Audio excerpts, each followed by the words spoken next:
Grim. What are we gonna do? Grim. That's how it looks. I'll take Grim right now. I am the Grim Reaper. Bit grim. The bosses are good. And make it grim. A grim tale indeed. It's a little grim. Meaningless and grim. It's the Grim!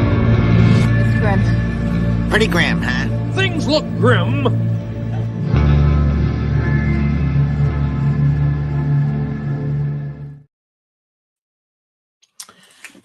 Evening all.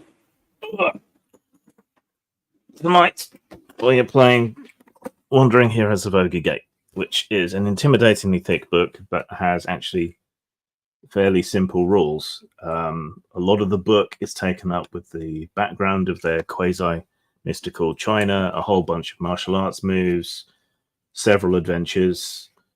Yeah, it's a tome, perhaps unnecessarily so, but it's a fairly simple system. You have a die pool, D10s, typically between 1 and 6 dice. There's like a cap on how many dice. You roll those, and most of the time you just take the highest one. You compare that to a difficulty, which typically runs 2 to 9, and that determines whether you succeed or fail. So while the die pools are typically small, 1 to 3 dice for a skill, yeah, it's fairly loose and free flowing, and most goons type baddies, you're going to take them out in a single hit. So fairly simple, all things considered. I was also sent some time ago by the publisher a couple of other things.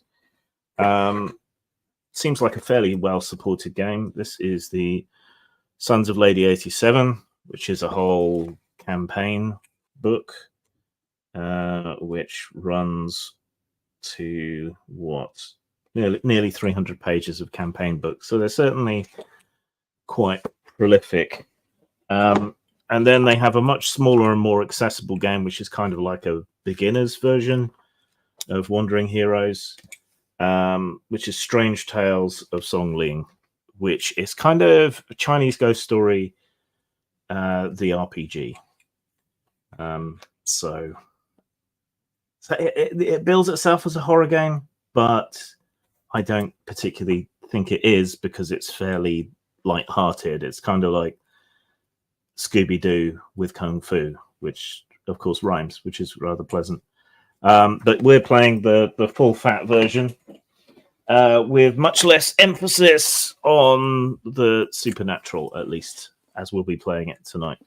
And it's called Wandering Heroes of Ogre Gate, but we'll be playing sedentary heroes of a pig farm village, people who settled there.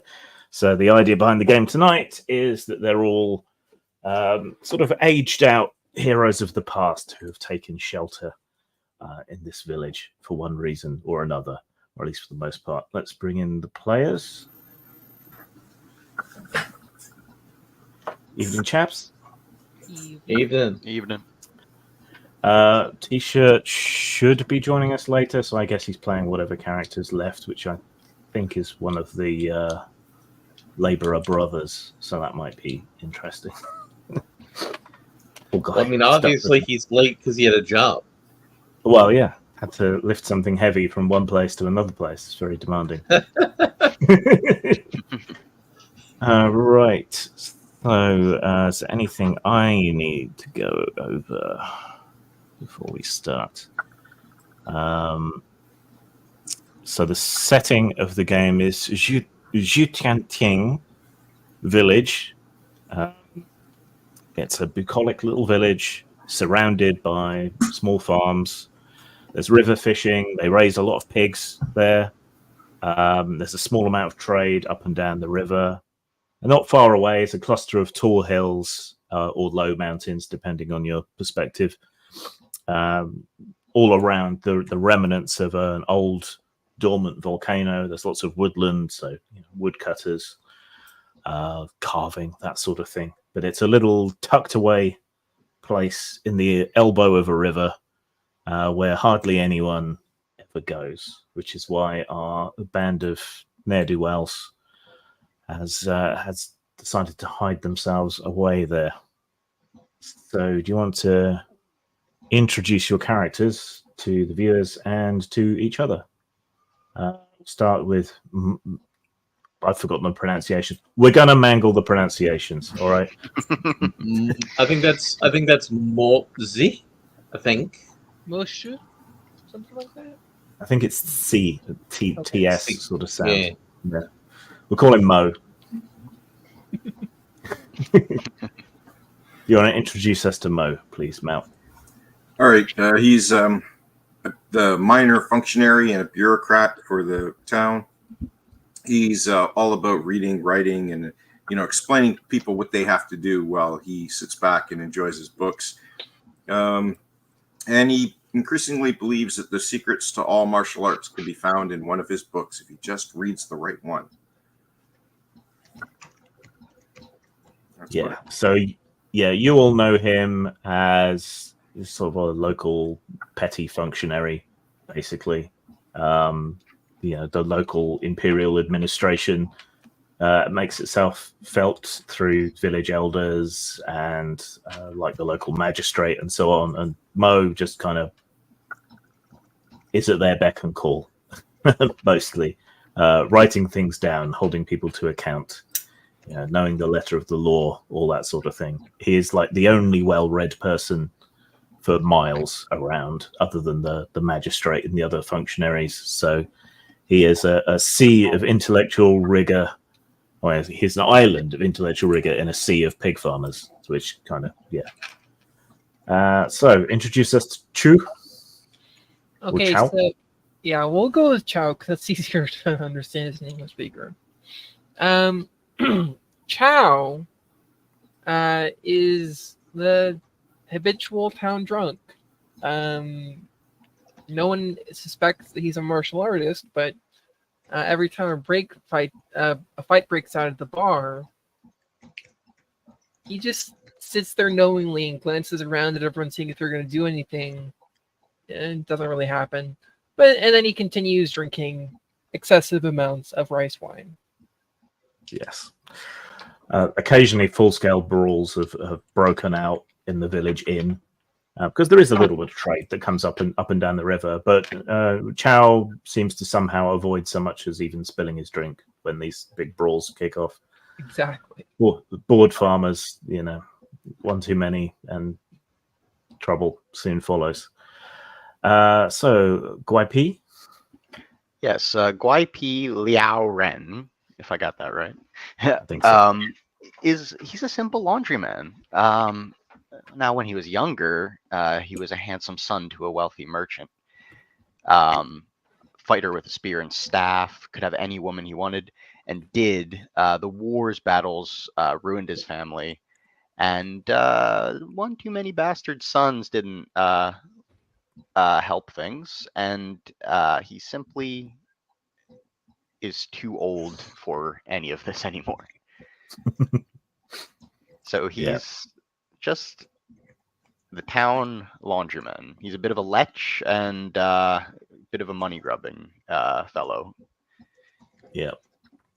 So he's normally found down at the riverside, pummeling people's clothing with a big stick to clean it, mixing it with wood ash and other cleaning agents. So you've got a little bit of knowledge of medicine and so on in terms of basic alchemy for making clothes cleaning materials, and an enormous stick.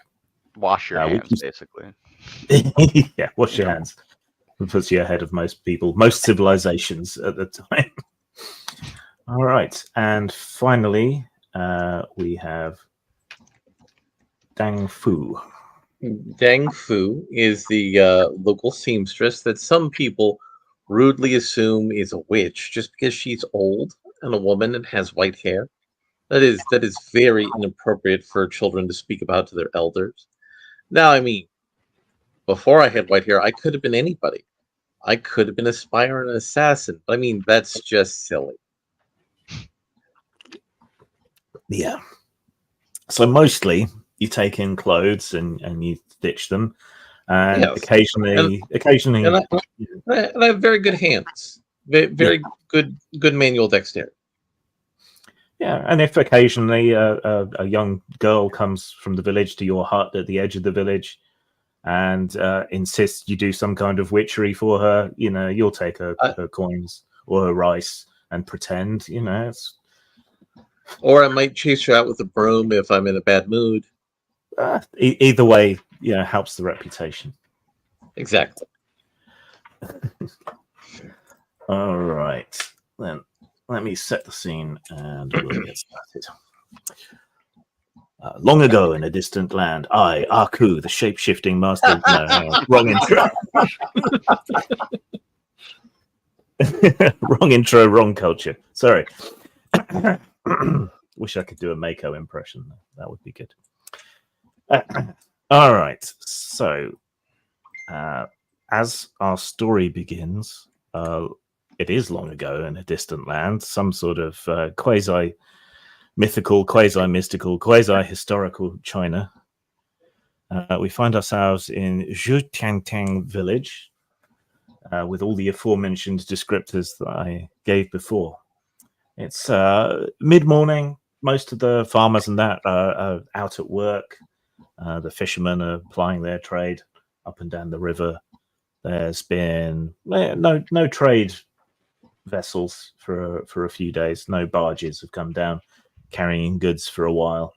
So the manual workers are just sort of hanging out on the riverfront, being up to no good. Pigs run in the streets everywhere, wandering in and out of people's houses. Everyone's just kind of used to it, really, and the pig slurry in the streets. It doesn't smell great here, but after all the years you've lived here, you're kind of used to it. In the magistrate's office, Mo is probably reading because he doesn't have much else to do. The magistrate and the other functionaries that are above you left a couple of days ago to go to a nearby town to talk with the sort of next level up in the imperial bureaucracy, leaving you to hold down the fort. So you've been in charge for a while. So kind of like an ancient Chinese Hermes Conrad, I think. So what are you doing in your mid-morning? You're muted. Yeah. Since I'm in charge, I want to make sure everything is ship-shape.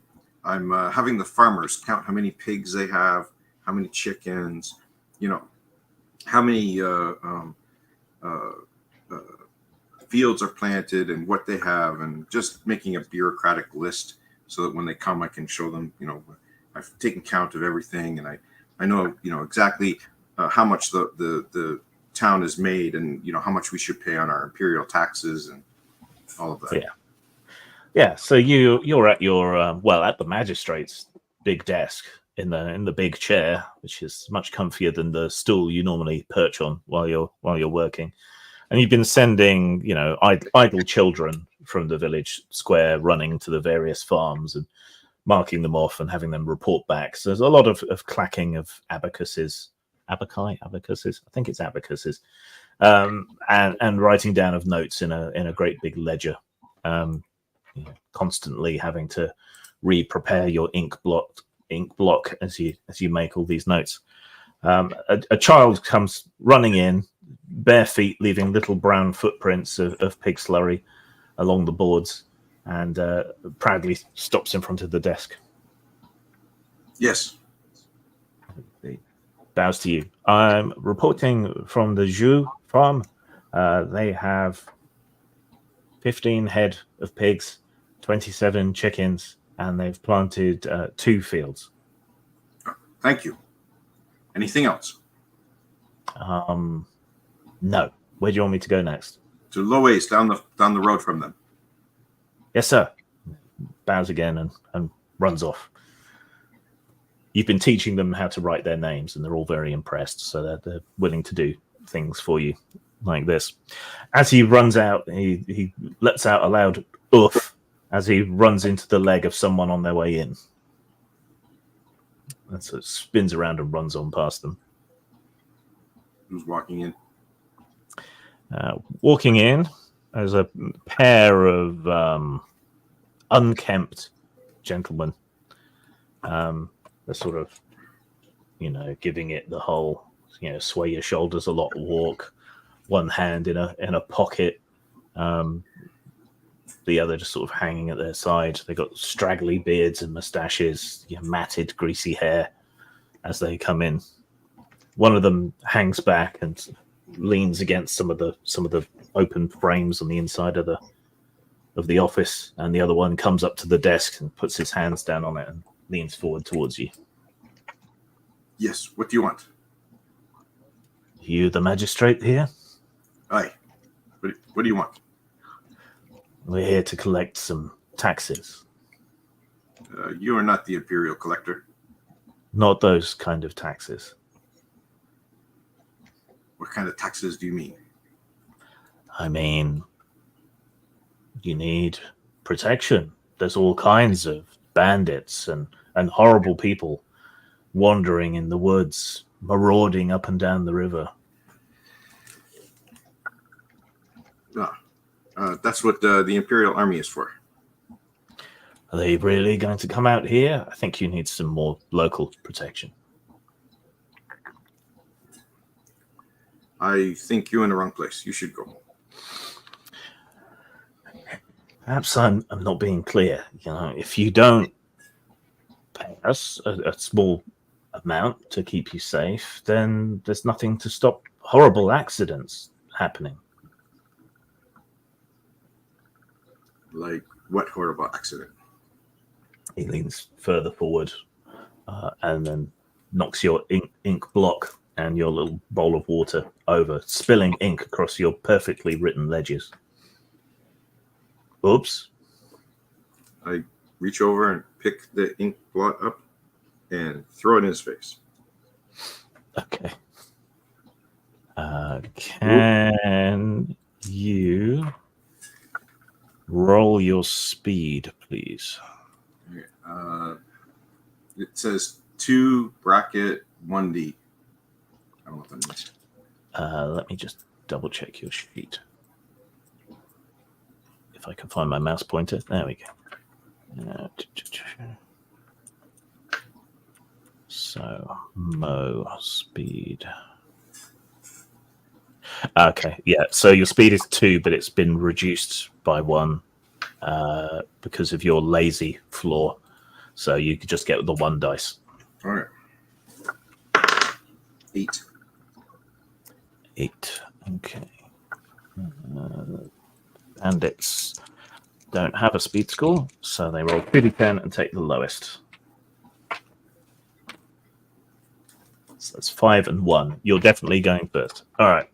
So you throw the ink blot up into his face. Do you want to make that an actual attack? Or is it just the opening gambit? Sure. I'm doing it. Okay, throwing stuff counterintuitively uses your light melee ability. But you're accurate with ranged weapons. So you'd normally take -1 dice, but you don't. So you roll 2 dice for your attack. 9 and 7. Okay, the difficulty was only 4. So that is a hit, and he is blinded for a turn by the ink. And so he'll be penalized in anything he tries to do. Then now we go into normal combat turns, and you got the highest speed. So one bandit has ink all over his face, and he's desperately wiping his eyes as he stumbles back from the desk. The other bandit suddenly sort of stands up away from the frame and looks to be reaching for something in his shirt. I'll try to do the stone shattering finger. Launch a piece of stone at an enemy with a touch. You're like one of the stones that's weighting down the papers on the table. Yeah. Yeah, there's some nice big. There's some expensive paperweights and little statuettes, and there's a few just stones from the riverbank that you use for weighing down. Yep, just a stone. So, just a stone. Okay, so let's have a look at that ability. Stone Shattering Finger. So you make an arm strike roll against his evade. And that launches a piece of stone at an enemy with a touch, doing 2d10 damage with a range of up to 40 feet. All right. What's this 5d10 take imbalance to shatter? So, yeah. So with all the Kung Fu powers, if you choose to empower them with Chi, you gain imbalance, but the effect becomes more powerful. So if you did Stone Shattering Finger and empowered it, it would do 5d10 damage. This is just a goon. Odds are you're not going to need to do that. Okay. But it would effectively turn that into a shotgun blast. So, okay, so we don't do that. We'll just do the regular. Yeah, so make an arm strike roll. I think you've got 1 dice in that. It says 2d10 take lowest. That's for the damage. First you have to hit, so you roll your arm strike. Oh, okay. Which is 1 dice. Yeah. Where's that at? Under combat. Oh, okay. 5. Okay, that's more than 4, so that's a hit. And then you roll the 2d10 for the damage. Okay, so now I'm using this 2d10 though, not that 2d10, right? Yeah. The 2d10 from Stonefinger, because not take the lowest. Yeah, now it's the Stonefinger. Yeah. 7 and 3. Okay, the bandits only have a hardiness of 3. That's enough to take him out. I'm over-explaining a bit so that everyone's learning the system as we go along. All right. So as he stumbles back, it is the blinded one you're going for, yeah? No, it's not blinded. No, the other guy's busy. Okay, so as he sort of stumbles back, wiping at the ink over his eyes, and the other guy reaches for something in his shirt, you just put out a hand and touch your finger to one of the stones, weighing down all the papers, and the stone flies up from the desk and cracks the guy in the middle of his forehead. Do you want to knock him out or kill him? Just knock him out, I guess. Okay. He goes flying back out of the door with an enormous swollen bruise already flowering on his forehead, and just slides through the pig slurry to a halt on the other side of the street. The other guy finishes clearing his eyes and sort of looks around unbelievingly, and also reaches to go inside his coat. Your turn again. That worked the first time. I'll try it again. Kind of suits your laziness. It's just sort of sitting in your desk throwing things at people. All right, so you make an arm strike roll again first. Is it any easier to hit with this guy having ink in his face? Wait, he had time to clear his eyes, so okay. Well, a 4 anyway. That's a hit. And then roll the 2 dice for the damage. A 10 and a 7. Okay, so that does. So if you roll a total success on an attack, which is what a 10 is, it does 2 wounds of damage instead of 1. So just so you know, but he can only take 1. So do you want to kill him or knock him out? Knock him out as well. Okay, so yeah, you reach out and tap another stone. It goes flying off the desk, smashes into his gut, knocks all the wind out of him. He struggles to breathe, slowly passes out, essentially partially asphyxiated by the blow. So you have one unconscious thug lying on the floor in your office and the other one out on the street. What do you know? Reading all those scrolls paid off. Do I know the other martial artists group of players in the town? You're all kind of hiding in the village, apart from you, and you just have this secret sort of fanish interest in martial arts. So you don't necessarily know that anyone else is a martial arts master. Well, because I'm trying to think of how I could recruit some help to deal with these guys in the street. So do you want to get up and head out to see what's going on? Yeah. I'm the one who fell in the building. I'm going to pull outside and dump him in the pig slurry, and then roll the other guy so he's in the pig slurry, and then look around for some help tying these guys up. All right. So you drag the unconscious thug with some effort out into the street and throw him next to the other one. Meanwhile, in the inn, Chow is enjoying a nice, big, cheap drink.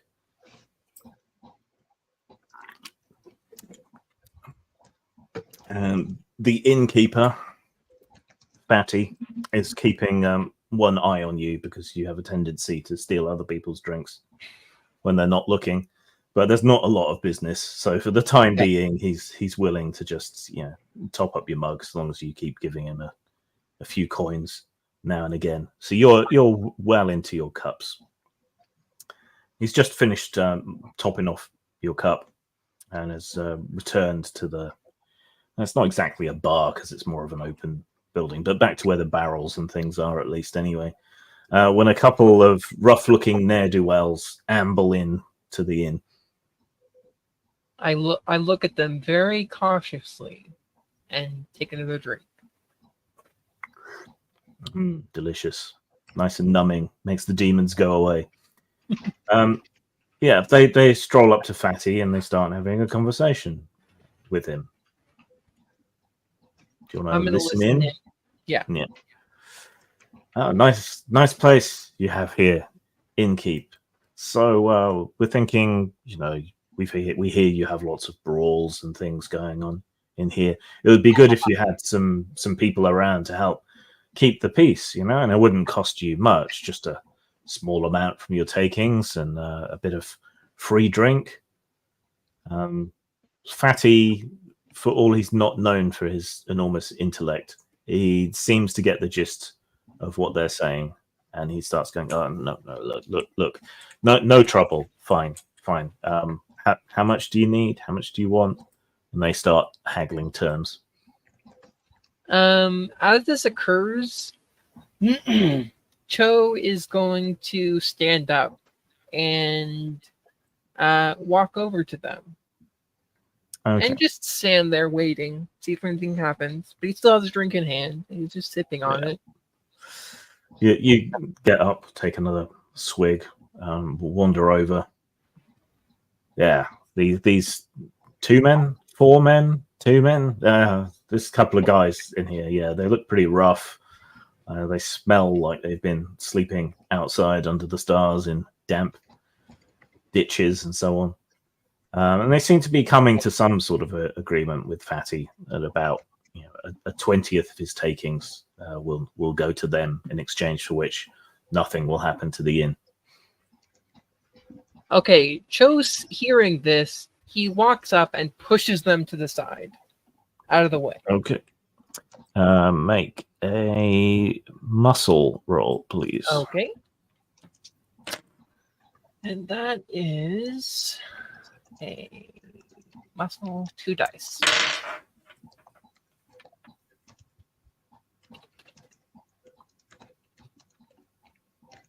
That's a 2 and a 1. So not very good. Nope. Okay. You sort of sway up to them and say something that you think is witty and cutting as you sort of shove into them. What you actually... I immediately forget what I said. Yeah, what you actually said was, "Hey." When you barge up against them, they both push back against you, and you end up, stumbling back a bit in the inn. And Fatty goes, "No, but please, Chow, no trouble, please." They're causing trouble for you, my friend. You provide drink for me and lodgings for everyone else. They will not destroy this inn. It's fine. I'll just pay them, please. He means no disrespect. And the guy's like, not good enough. We're going to have to take a down payment now if you're letting the locals harass us after we come here with this kind offer to protect you. Protect from what? Bandits. Like you? Exactly. At this point, Cho is going to attack them. Okay. Roll speed for initiative. They are going to get the drop on them. That's 2d10, unfortunately. I'm not very fast. That's pretty good, actually. Oh.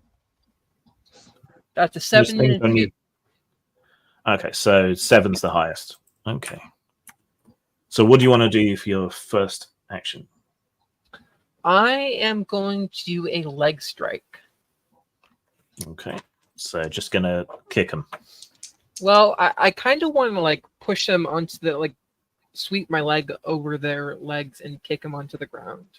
That's possible. Yeah, you can try and do a trip. So you don't have any special kung fu for leg sweeps or anything, do you? Oh, I don't think So it's just Leg it's strike. just a straightforward kick attack. Okay, so your leg strike is normally 1 dice. You're better at punching. Leg attacks are at minus 1d10 accuracy. So you roll 2d10, take the lowest. And because it's an aimed special attack, it would normally be penalized by another d10, but the lowest you can go is 2d10, take the lowest. So Okay, roll 2d10, take the lowest. that's a 1. Okay. You gracefully drop to the ground and swing out with your leg to try and trip them. From their perspective, the drunk man just falls over. Ugh, pathetic. One of them punches Fatty in the stomach, and he gives a big oof. There's right. Everything that you've got in that money pouch now. Your turn again. They've completely discounted you at this point. As I get up, I am going to poke at them with my stick and just like sweep them over. Like just hit them with a stick in a row, essentially. Okay. That's 2d10 damage. You've got to hit first. You don't have a skill with the stick. You just kind of carry it anyway. So roll 2d10, take the lowest. Maybe you're just drunk and not a drunken master after all. That's a 1 again. I mean, that's really a fine line between drunk and drunken master. Well, he's a master at drinking. All right, you grab your stick from your belt and lash out to hit at their legs, and instead just throw the stick across the room. It clatters against the wall and falls down. Fatty, now doubled up, winded, fumbling for his coin pouch, is just like, Joe, stop it. It's just making it worse. They still continue to ignore you in all your hapless incompetence. So Fatty is handing over his coin purse. So what do you want to do now? Now I'm going to punch them. I've tried everything else. All right, so you get back up and just lamp one of them. Okay, so your arm strike is 2 dice. Mhm. Take the highest this time. Awesome. That's an 8. That's better. All right, so you sort of shakily get up onto your feet and lash out. So now roll the arm strike damage, which is 1 dice. Take the highest. Well, Okay. So 2 dice take the highest of the 2. no, just one dice, and just tell me what the roll is. Okay. That's a 4. Okay, but they are pathetic weakling bandits whose hardiness is only 3, so that's enough. Awesome. All right, so you sort of awkwardly get back up to your feet, and as the bandit turns to you to say something, you just punch him clear in the face. His nose gets spread out across his cheeks, and in a shower of blood and a chipped front tooth, he falls to the ground like he's been hit with a poleaxe.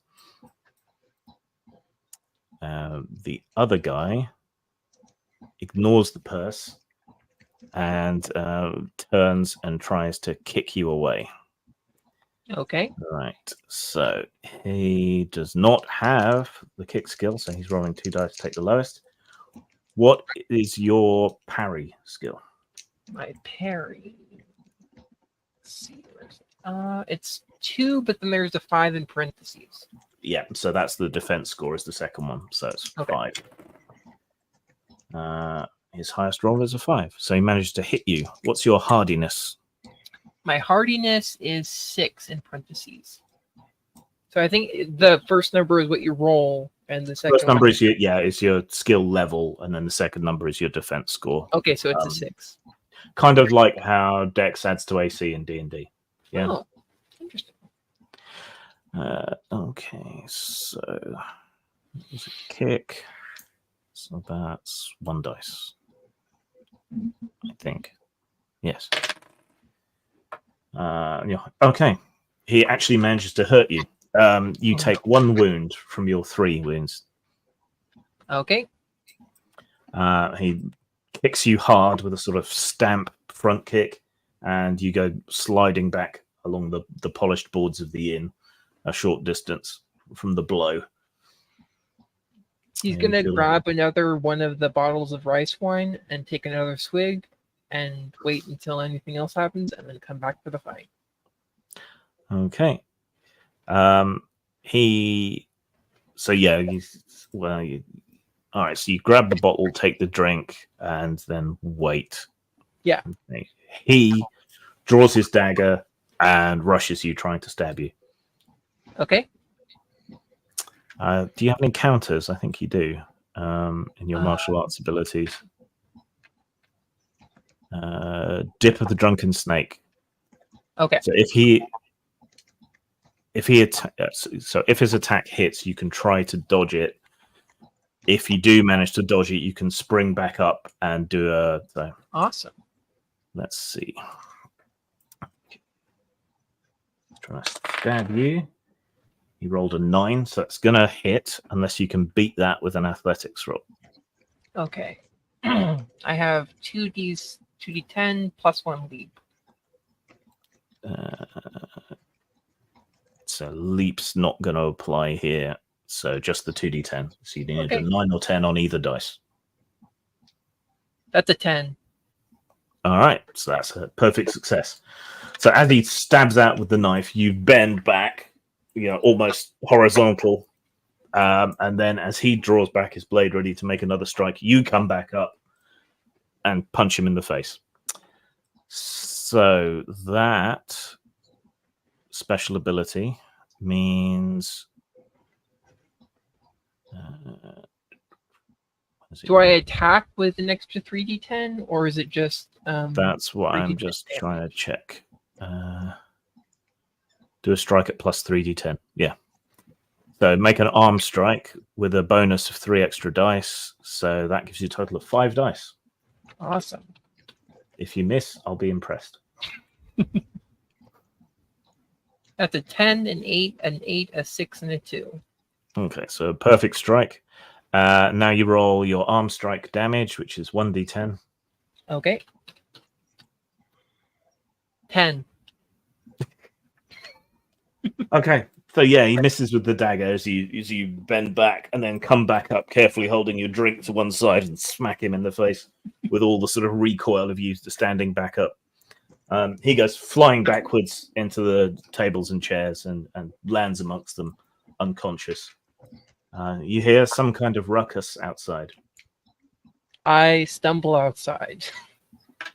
You feel the bruising in your ribs from where he kicked you, but the drink is keeping most of the pain off. Meanwhile, down at the river, Guipi is hammering away at a big tub of clothing, knocking all the dirt out of it. A little while ago, some of the young ladies of the village came down to a little sheltered area of the river to bathe, and all their giggling and horseplay sounds has been rather distracting. And you've been trying made much progress, yeah. and you've been trying to get a peek through some of the bamboo, and not doing too well at that either. You just finished hammering some of your frustration out on the clothing, which probably looks very suggestive from a certain point of view. When you hear some shrieks of alarm coming from the young ladies. Oh, what? I run over. Okay. How can I help you? I see you're in such distress. Yeah, you burst through a screen of bamboo and see the young ladies. Much too soon. Like, a couple of them have kind of dropped down in the water to protect their modesty. Another one has a bit of cloth up covering her. And there's a couple of rough-looking young men on the shore of the river, calling out to them. "Oh, come on! We won't hurt you. We're here to protect the village." gentlemen, are you here for your laundry? Your clothes are quite filthy. "Great," says one of the girls. "Another pervert." I'm simply the laundryman here to help. "Bah! Go away, old man. Nobody wants you here. We're just wooing these young ladies." Wooing? That didn't seem what it was like. Wu Wing, you've met him. Lives down the road. Friends with Hung Lo. Well, that is what we're doing. Maybe it doesn't look like that to you because you're old and wrinkled and flaccid. Flaccid, my staff, while old, is still quite rigid. And I take out the laundry beating stick. Yeah. Are you threatening us, old man? No, I'm not threatening you. I'm simply taking a stand. You can pass me if you'd like. I draw a line in the sand with it. One of the young ladies, Fang, calls out to you, "Guai Pi, if you get rid of them, I'll give you a kiss."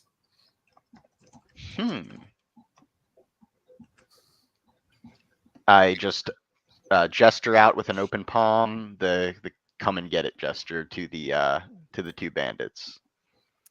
The one just kind of shakes his head, draws a hooked knife from his sash belt and sort of ambles towards you, like, stabbing you to death, just like a chore. Roll speed.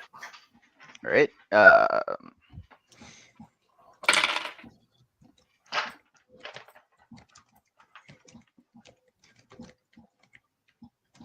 That's under defenses. No, it should be where athletics is. So I think it's on the right hand column. Okay, so one is one die. Yeah. All right.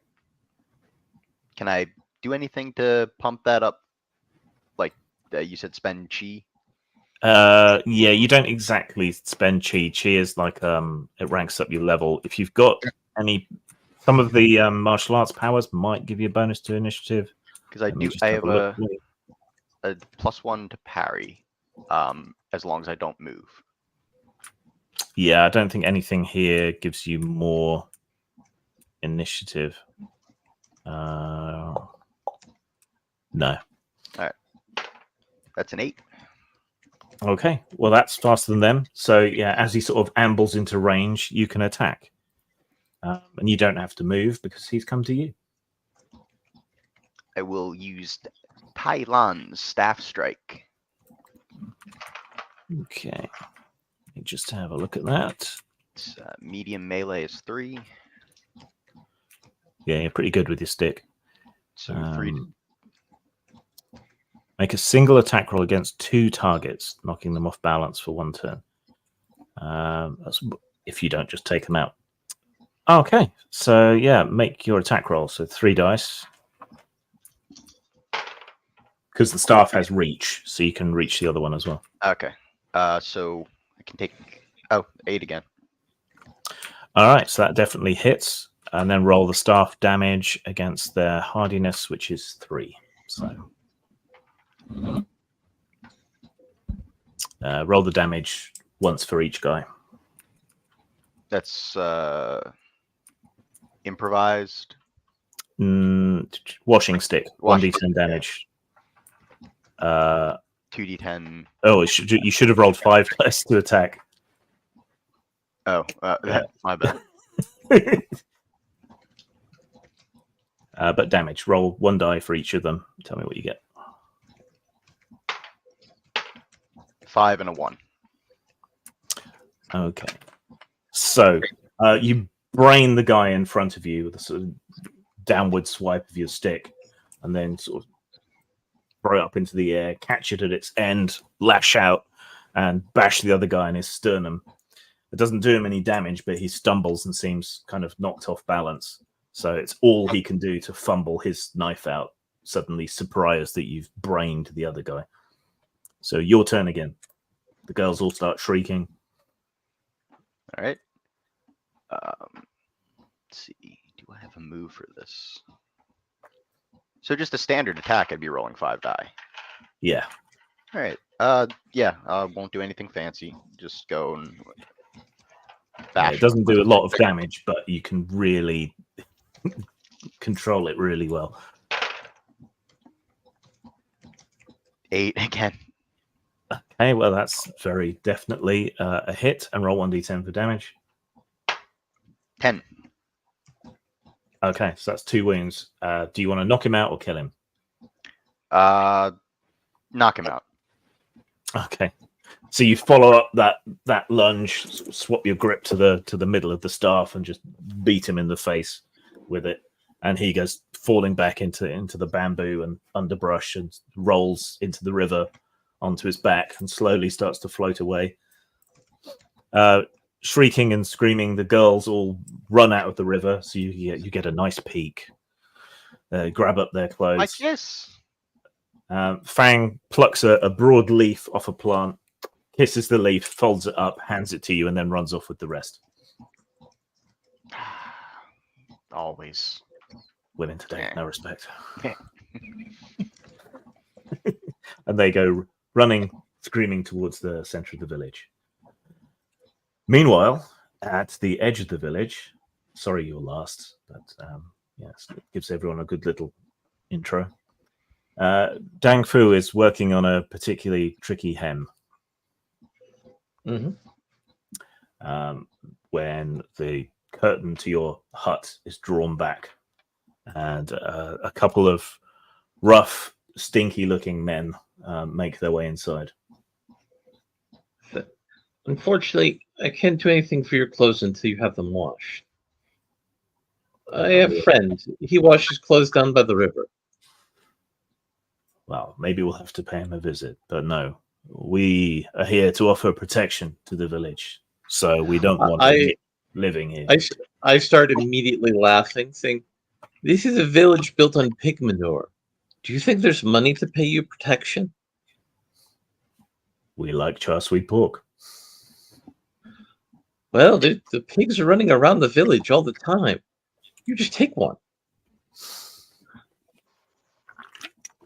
Better if we have an agreement. But as I said, we don't want a witch living in a village that we protect. We must I protect am you. not a witch. That is a very, very rude slur. I got a 10 and a 4 for an arm strike. Okay, so just launching in straight away. Yeah.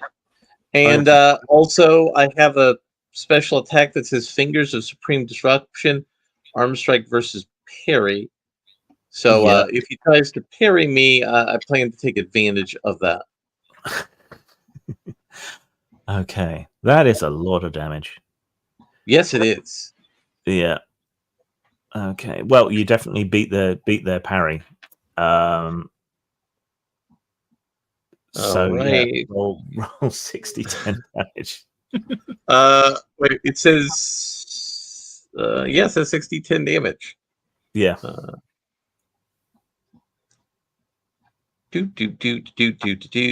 37. So you just take the highest roll. Yep. The highest dice roll. Yeah. The highest dice roll is 8. Okay. So that's 1 wound. And I look at him and then say, "Get out of here." Do you want to make it hot or cold damage? Hot damage. Do you want to kill him or knock him out?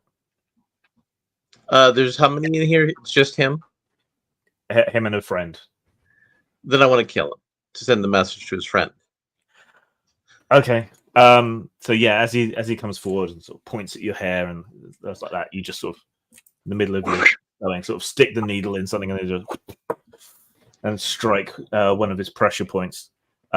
He goes bright red, turns to his friend, clutching at his throat. There's smoke starts to pour out of his mouth and steam out of his ears, and then he just falls down dead at his friend's feet.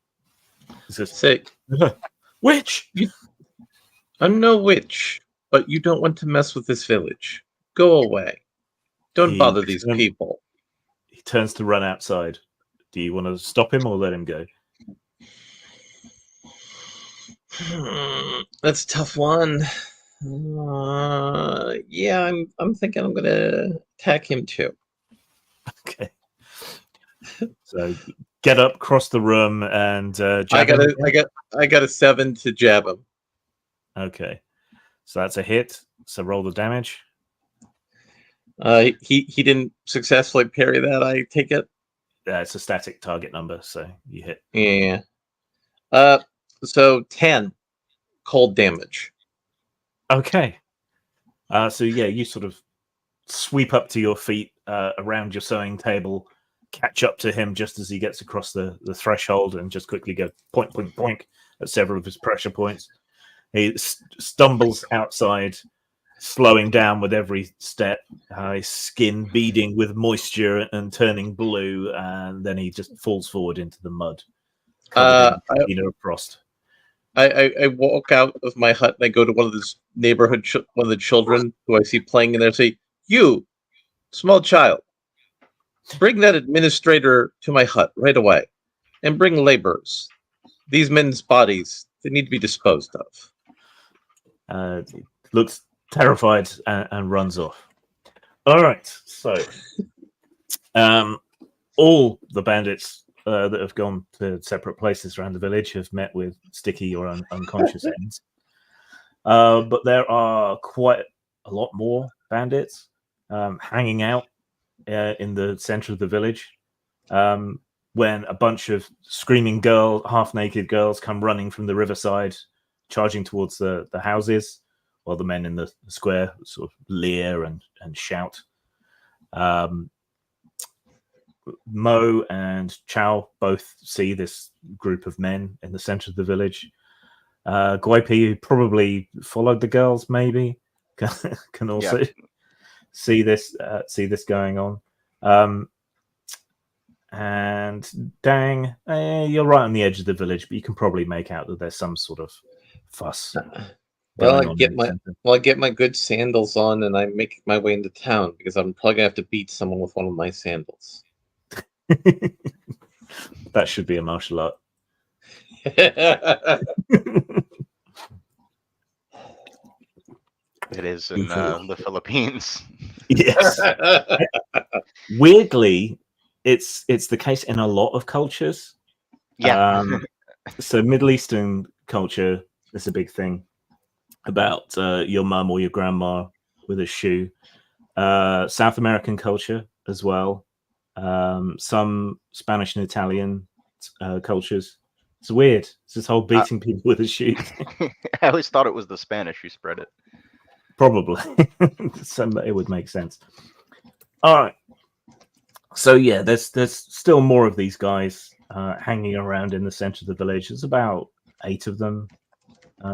They seem to be sort of laughing and jovial at first, but then seem to realize something's up and look a bit more defensive. You all see each other sort of converging on the center of the village.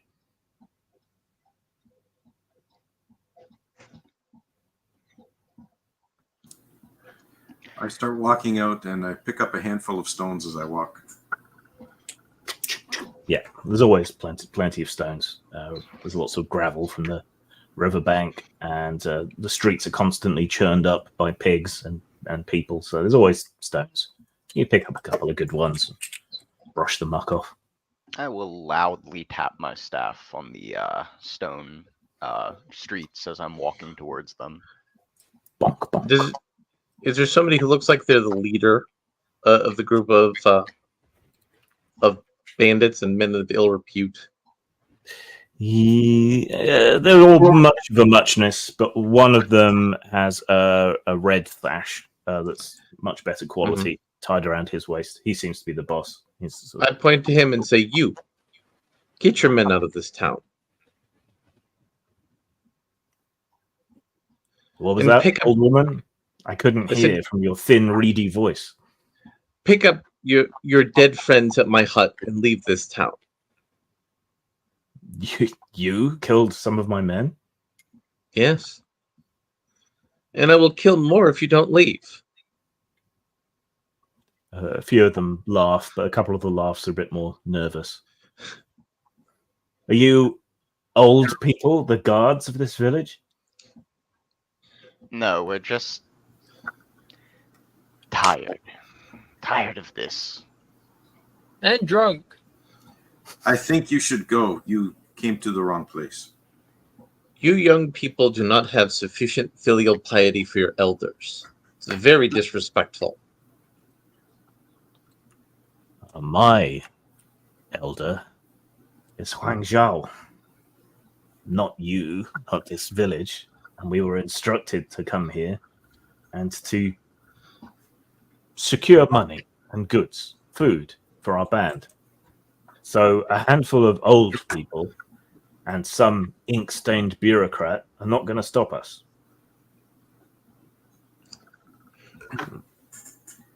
The one who's talking, flick a stone at him.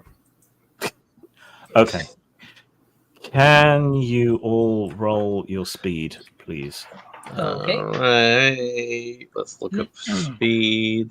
Minus 2d10. Am I able to get the stone off as like a opening? Yeah, you'll get that attack, and then we'll go into initiative. I just want to get it. Where's speed at here? Under your Yes. athletic skills. Oh, there it is. I got a 6. So if it's 2, you roll 2 dice and you take the highest. 2 dice take the highest, yeah. So Chow got 6. I got a 4. 10. Hang on. Sorry. One at a time. Okay, so Glaupi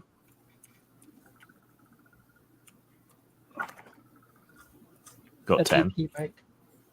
And I got a 5. Mo got 5. Chow got 6. And Dang got 4. Have you got that name because anyone who tries to fight you is a Dang Fu?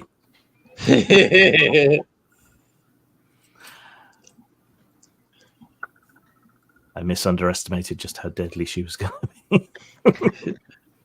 All right. She's the only one who opened up by killing people right away. Yeah. Right. Well, and these the are priest mode- simple. These are simple men. They understand very simple things like murder.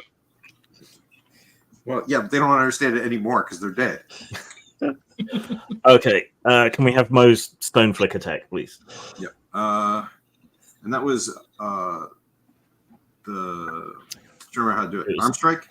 Arm strike. Yeah. So 1 dice, I think you had on that. 9. All right. So that succeeds.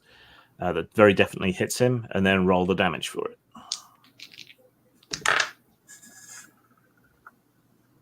A 10 and a 6. Okay. So we take the highest, which is a 10, which is a total success. Do you want to kill him or knock him out? Kill him this time. Okay. Yeah, so you carrying these stones in your hand, you sort of flick one of them up into the air and tap it. And the stone goes hurtling across the village square and cracks the guy in the temple. And he drops like a puppet with its strings cut into the muck. Then we go into normal actions. So they're all just staring aghast at what has just happened.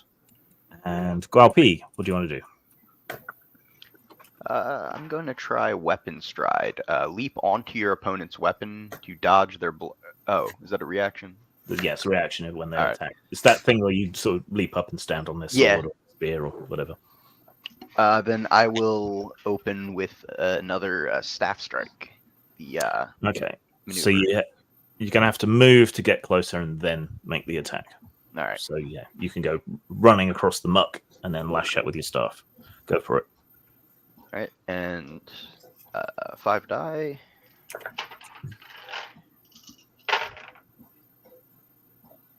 Eight again.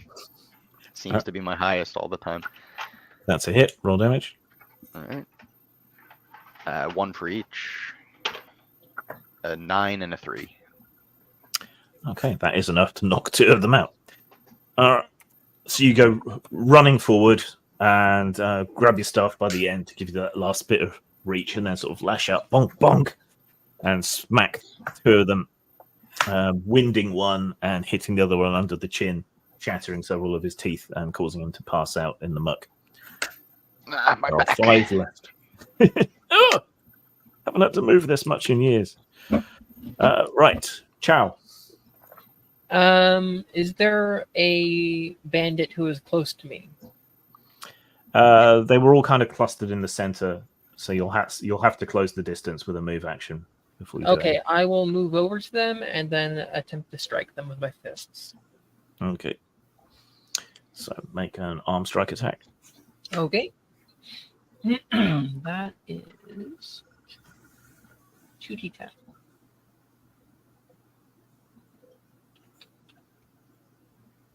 That's a 9. That'll hit all day long and roll damage. Okay. I believe that's a d10. Yep. 7. What'd you get? 7.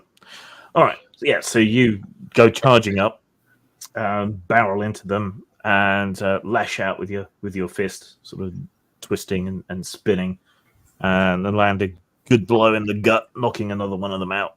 So winded, he goes down into the muck and sort of slides away from you a few feet. There are 4 left already. Right. Now it is Mo again. So that if I spend that imbalance, you said Yeah. it changes it into like a shotgun. Can I try Yeah. to catch the 4 of them in the shotgun? You can try. You said they're all together.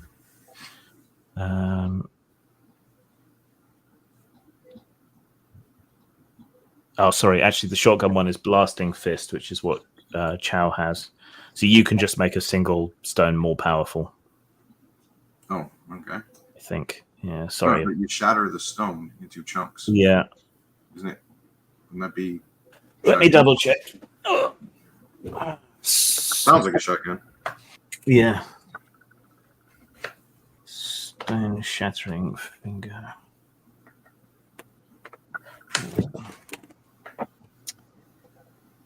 There's no index. That's the only thing that's bad. That is cardinal sin in all role-playing game books. Yeah, it has an enormous contents, but contents doesn't put everything in alphabetical order for you. So, That should be another drinking game. Does it have an index?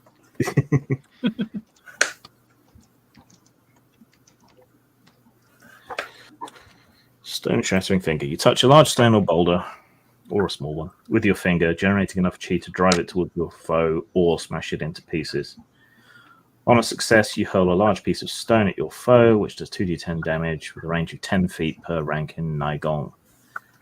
If you choose to take imbalance, you can shatter it, hurling many chunks at your opponent.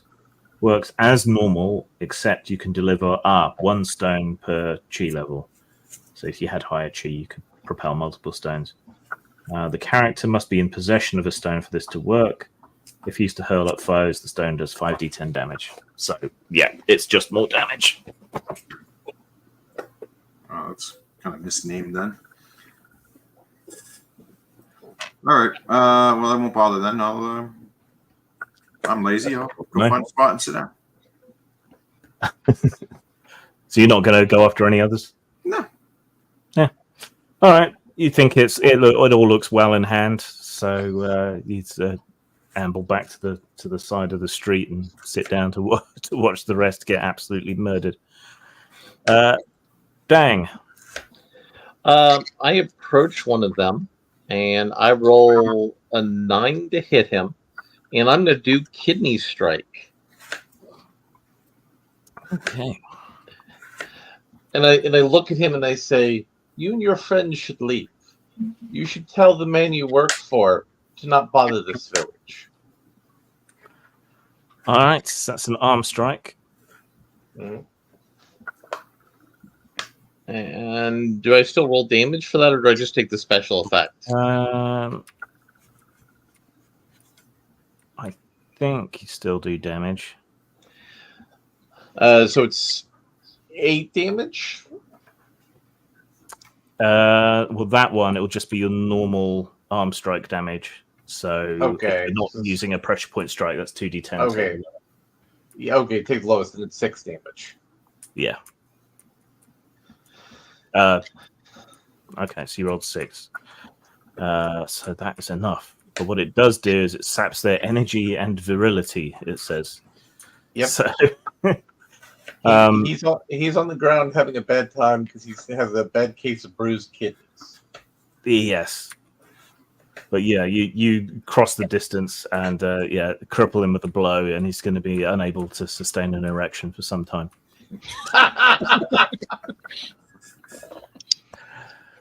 So that leaves 3.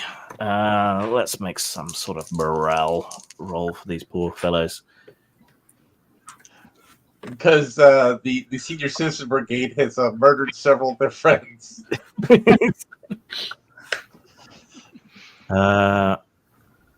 Okay. The 2 remaining ones grab their friend who you just struck and sort of drag him out towards the exit of the village, shouting back to you, "You'll regret this, you old bastards." Since he's yelling, I flick a stone at him.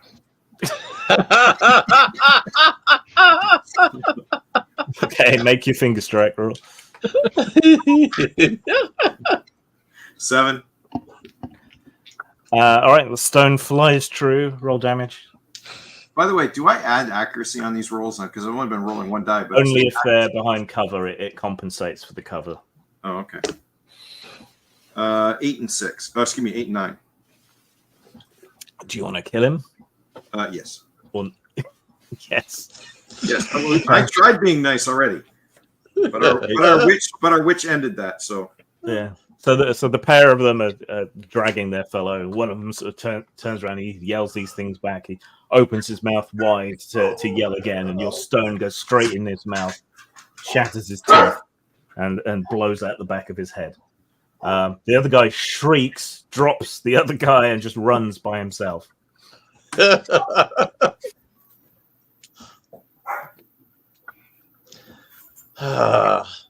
I'll need to get a lot of firewood, set a bonfire, burning their bodies outside of town. Well, they're not all dead. she plans on burning them anyway. Perhaps we should ask them where their lair is. Who they're running back to. Poking around at bodies. Everyone here is dead or unconscious or writhing in pain. And can I do a medicine roll to wake up anyone who's unconscious? Yeah, I'll let you do that to try and wake one of them up. Right. So it'll be like a 2-die roll. Dude. I got a 3 and a 5. Yeah, we'll say 5 is enough to wake one of them up. Yeah, so you drag one of them out of the pile of unconscious and dead bodies, who seems less dinged up than the rest of them. You know, you give him a good look over, then pluck a pin from your waistband and jab it into one of his meridian points. And he startles awake, either from the pin jab or your acupuncture skill, one or the other. Sonny, we need to have a conversation with you. And I point to one of his friends who's dead over there. Depending on who you answer the conversation, you could end up like that. He looks so peaceful. Yes. I promise you it won't be peaceful if you don't answer correctly. Where is your master? I can't tell you. He'll torture me. He'll kill me if I speak up. She'll do the same. And I will ensure that your soul goes to the hell of the 1,000 boiling pots. He sort of mentally goes through his list of hells and see if he remembers that one. The Chinese got a lot of hells, Jack.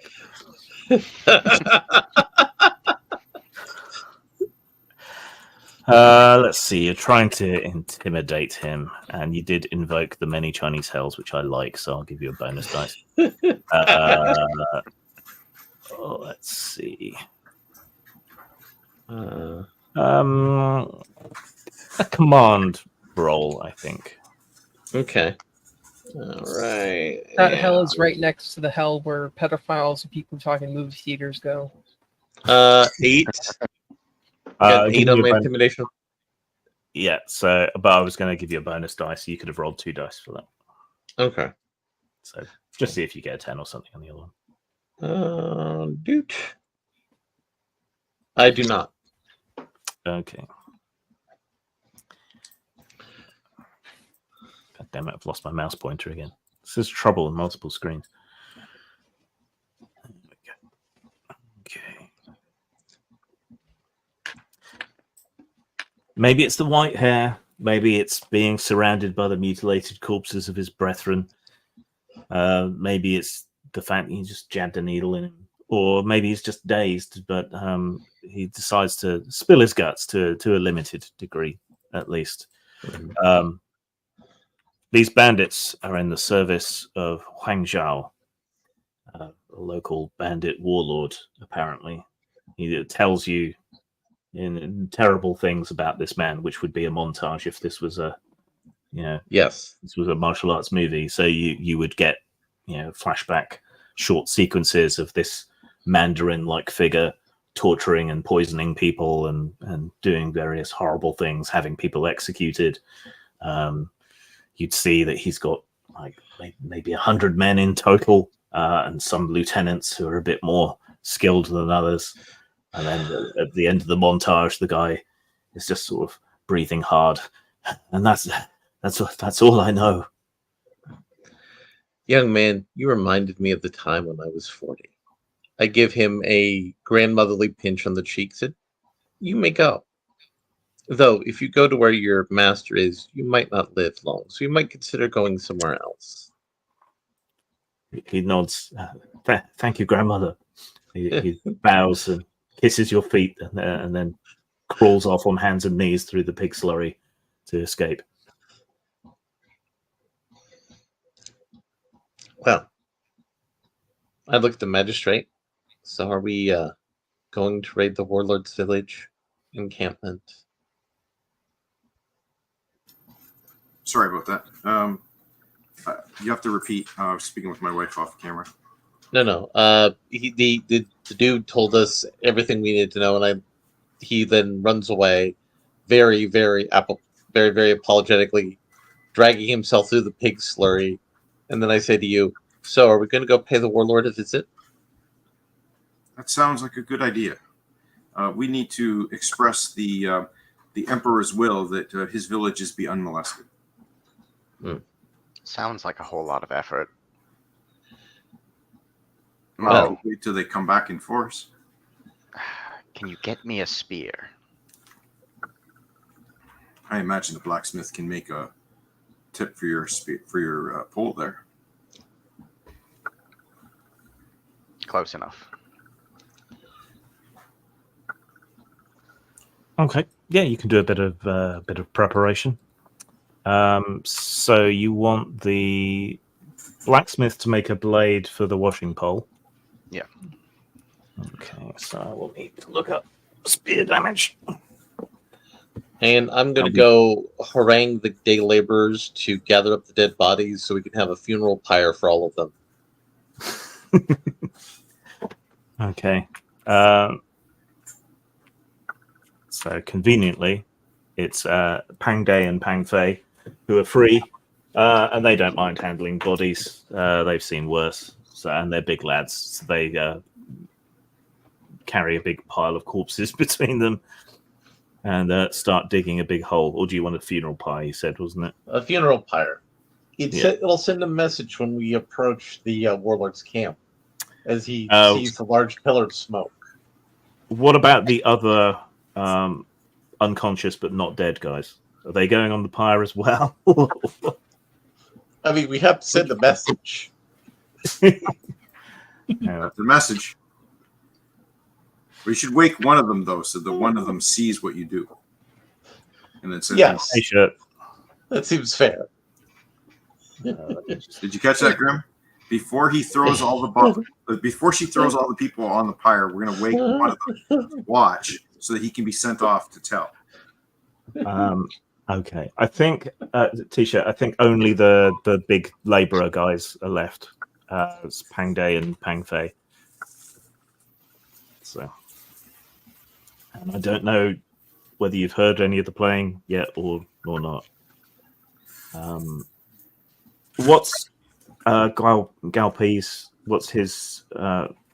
Is it light, medium, or heavy melee weapons he's got? Medium. Medium. Okay. So now looking for a spear.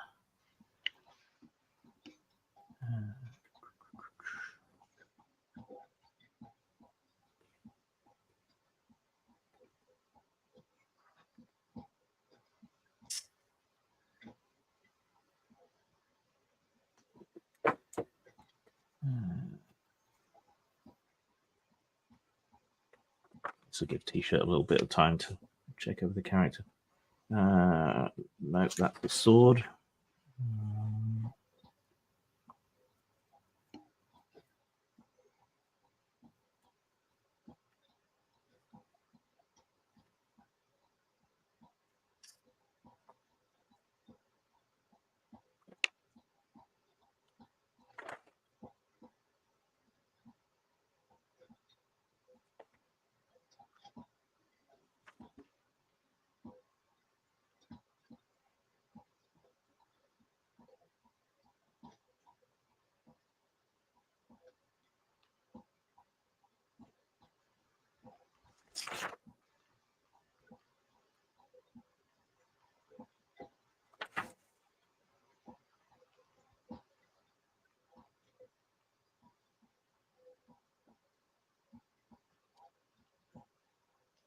Can't see any medium spears, which is a bit annoying. So let me just think how I can modify one of these.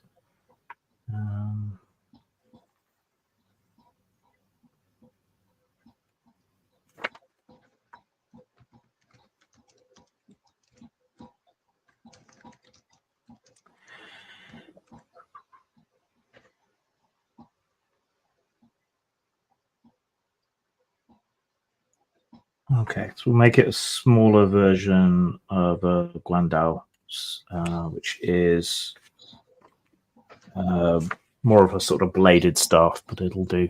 I'll just add the stats to your sheet. All right.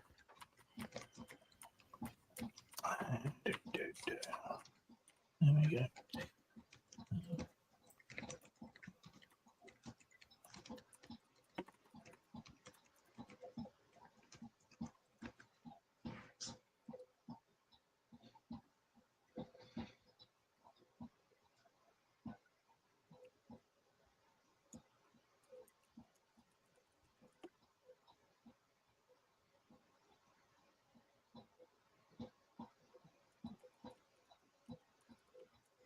Okay, so it does 2d10 damage, but you don't have any bonus to hit with it because the blade throws the balance and stuff off because this is a late edition. Okay.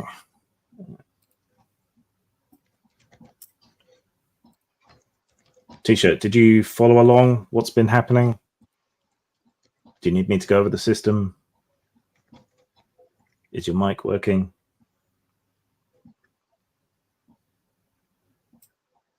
Are you at your computer? Yes. Aha. Sorry, I had my thing turned off. Okay, so I'm playing two characters, huh? Just one, but he has a brother. Well, they're called Pang Day and Pang Fei. So. Yeah, They just let 'em happen play to have both. they just happen to have identical stats. Yeah, just let them play both. We could use the host. All right, you will be facing more baddies then. Speaking of, I want to get while we're prepping, I want to get the town children to go get me a bunch of river rocks. Good for tossing. Yes, you can have a satchel full of rocks. T-shirt, were you listening in at all? Do you know what's been going on? Do you need stuff explained? Just a bit. to you? Just a bit. Anything? Currently, you're helping an old lady set up a funeral pyre, which may include some living people in it. If by may, I mean does.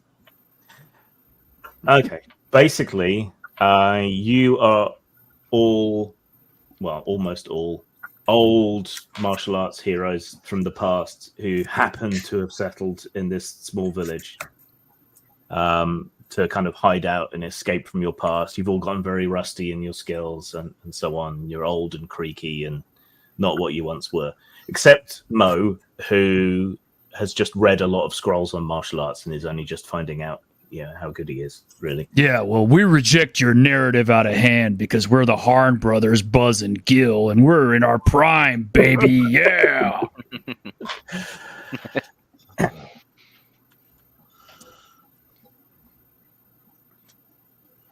I don't know what to do with that. Anyway, a bunch of bandits rolled into town and visited each of our heroes and several other places around town, trying to intimidate people. Protection racket. You supply us money and pork, and we don't randomly set fire to things and cause trouble. However, by a process of terrible bad luck, they happened to pick on a village with all these secret martial arts masters hanging out in it.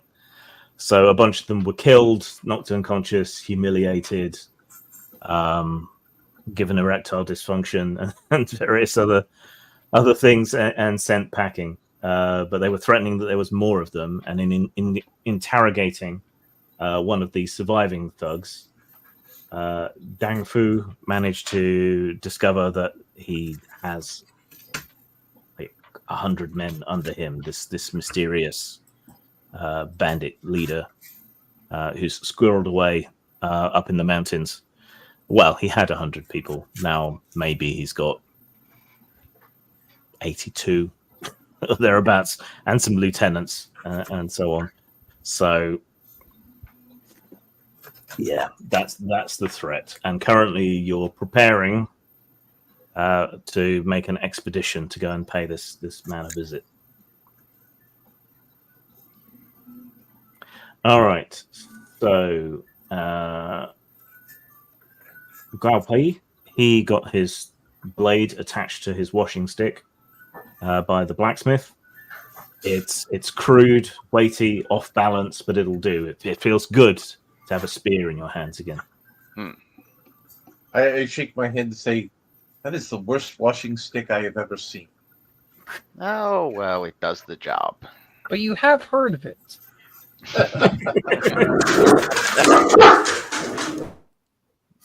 Dogs liked it too. Big dog. Yeah. And Mo is dragged off into the woods by a wild gang of wolves. Oh, Right. and Cho has a bunch of cups and glasses and bottles of rice wine, filling it up and drinking it.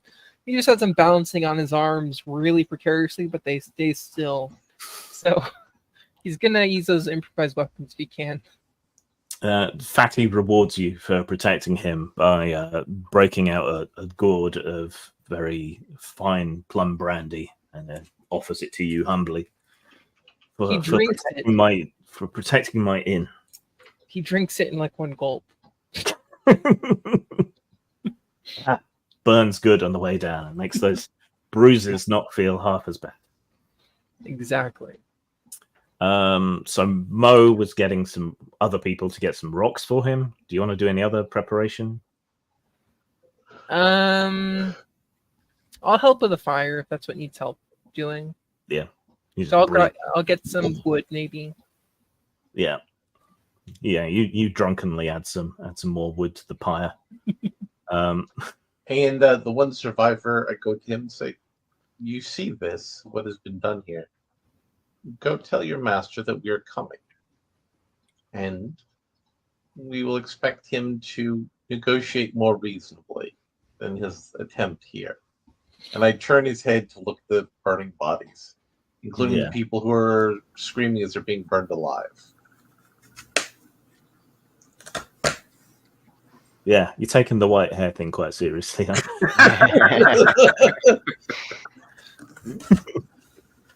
Yeah, she's not a witch, not at all. Yeah, you just burned someone alive through their internal chi, froze another one to death through their internal chi, rendered someone impotent with a touch, and not a witch at all. No. It's not magic, it's kung fu. Yeah.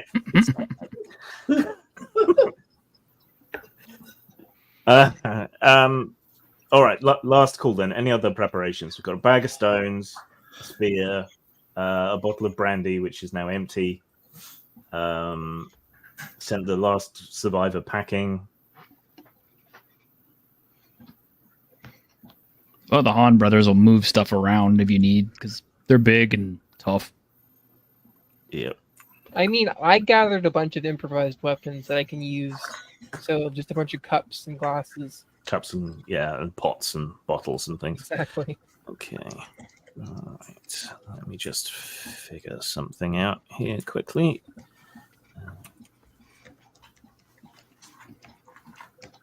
Oh, we're changing all these move names, by the way. Are we? Yes, we are. So long as they work the same way. They will work the same way, but we will change their names because, we reject this. I know kung fu better than you do. Or think you do anyway. Yeah. This is ancient mystical kung fu. Nothing that martial artists in modern day use. Yeah, well, we're masters of Nanto Soyoken, the South Dipper Twin Hawk Fist. And when we get you up in the Doomsday device, you're gonna meet the mat. Yeah! I'm also going to retrieve my metal fan. Apparently, I have one of those. Yes. All right. Yeah. So you go back to the office and get that up. Besides, all the Fist of the North Star techniques come from ancient China, so it's perfect. I should have guessed.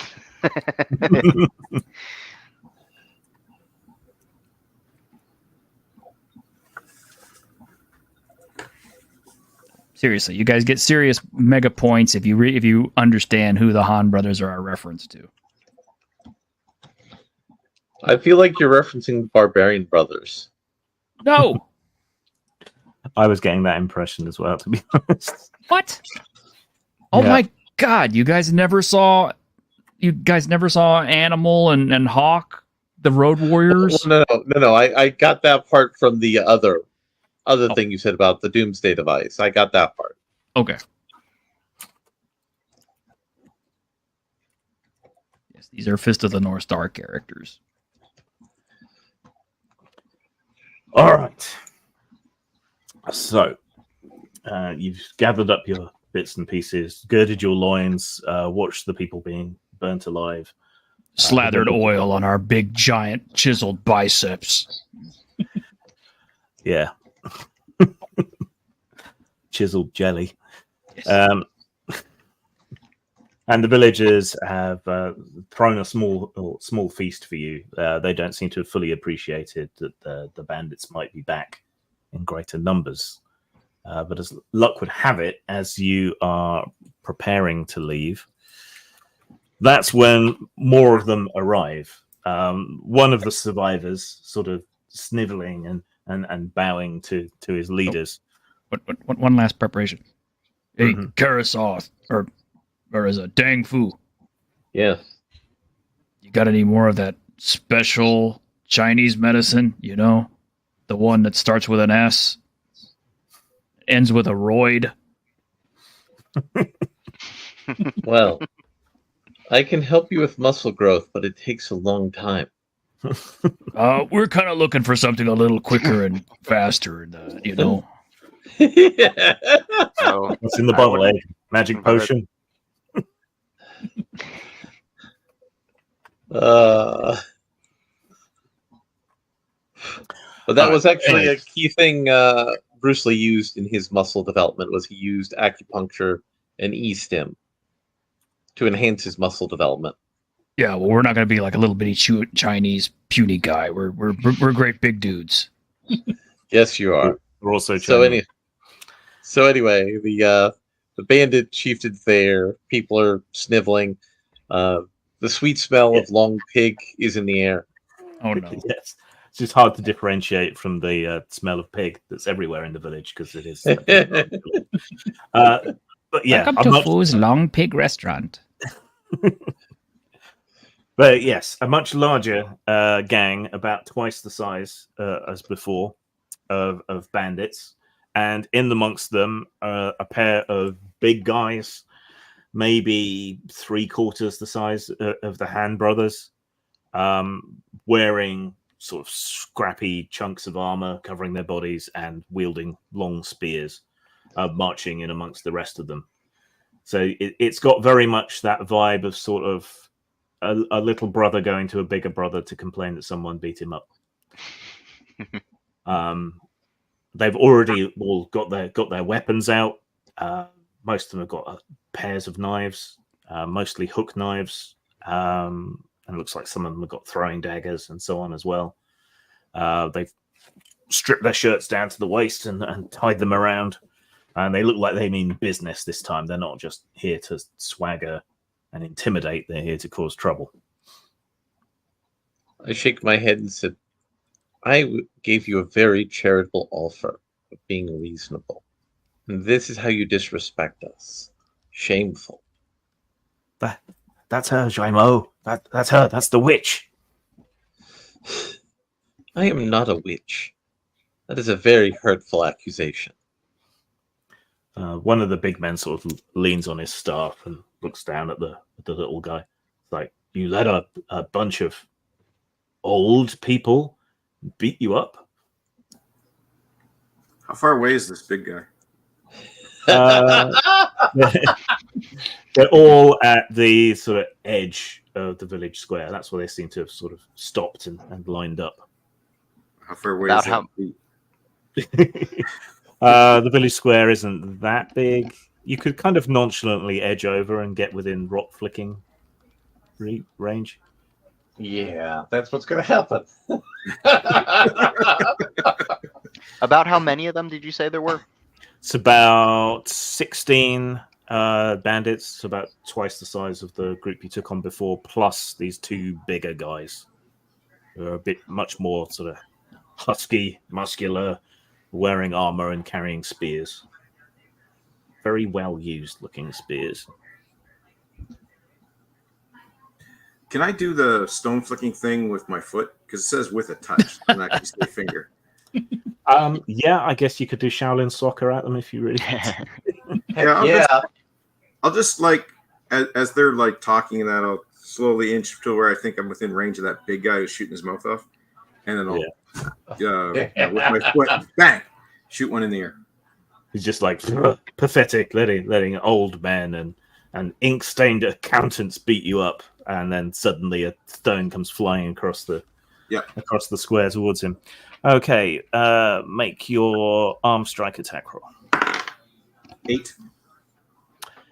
That is a hit, and then roll the damage dice. This guy looked like bigger and tougher than the regular ones. Yes, and his armor will reduce your damage roll by 1d10. I will take the imbalance. Okay, so that bumps it to 5d10 minus 1, so 4d10. Why does this feel just a little bit like Lone Wolf Fists? It's a lot easier, but 2 7s and 2 10s. Okay, so that's 2 wounds of damage, which is enough to take him out because he's not a full-on master; he's just a bigger guy. So, do you want to kill him or knock him out? No, he's going to be dead. Write him off again. All right, so he's kind of mid-harangue of this little guy. Pathetic, letting these old men and accountants cause you trouble. when you essentially hacky sack him to death with a rock. So the stone hurtles across the village square and strikes this big guy right in the middle of his head and actually gets stuck in there and kind of breaks into fragments a bit. So he's got an array of bits of rock stuck in his brain. Bam. He goes cross-eyed, makes an Ahagao face for a moment, and then topples over backwards into the big slurry. The other big guy goes, Jimo! Oh! And then points with his spear. Kill them! A lot! Kick another one. The other big I guess it's our turn now. Now initiative. So roll your speed. T-shirt, that's D10s. If you don't have any speed, you roll 2 and take the lowest. And you just tell me the highest result. We're probably going last because I rolled a 1 before I even checked anything else. Okay. And I don't see these guys as being really fast, so... No. Let me just look up that imbalance thing again quickly. Ungainly. Yeah. They have a evade and stealth value that are pretty low. So. Yeah. All right. So the Kung Fu imbalance thing.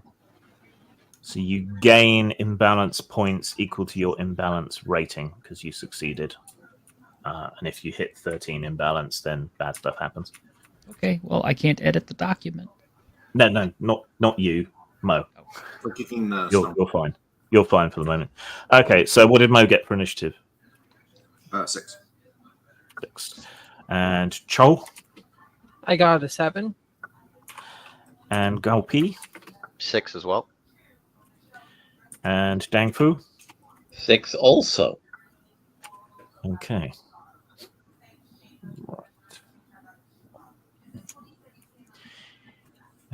You can basically do 2 things on your turn. There's a cheat sheet at the top of the character sheets if you want to double check what you can do, but you know me, I play fast and loose with this stuff.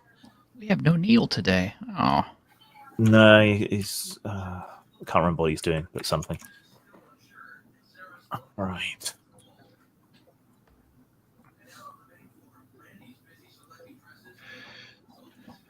So La Jen, who's the other big guy, is slightly faster than any of you. So he's going to try and avenge his brother. So he charges towards Mo and then decides to hurl his spear rather than hold on to it because he's maddened and wants revenge. Oh, look at that. He's giving you a weapon. What is Mo's evade score? Evade. Yep. 1 bracket 4. So 4. All right. So you are struck with the hurled spear unless you've got any special kung fu defenses. No idea. Special kung fu defenses. On the second sheet, you've got Cherry Blossom Palm. That's not going to do it. Stone Shattering Finger, no. Cherry Blossom Falls, no. Finger Flick, no. Heart Smashing Palm, no. No, your stuff's all attack. All right, you are struck by the hurled spear. What is your hardiness? Dash bracket 3. Okay, so 3.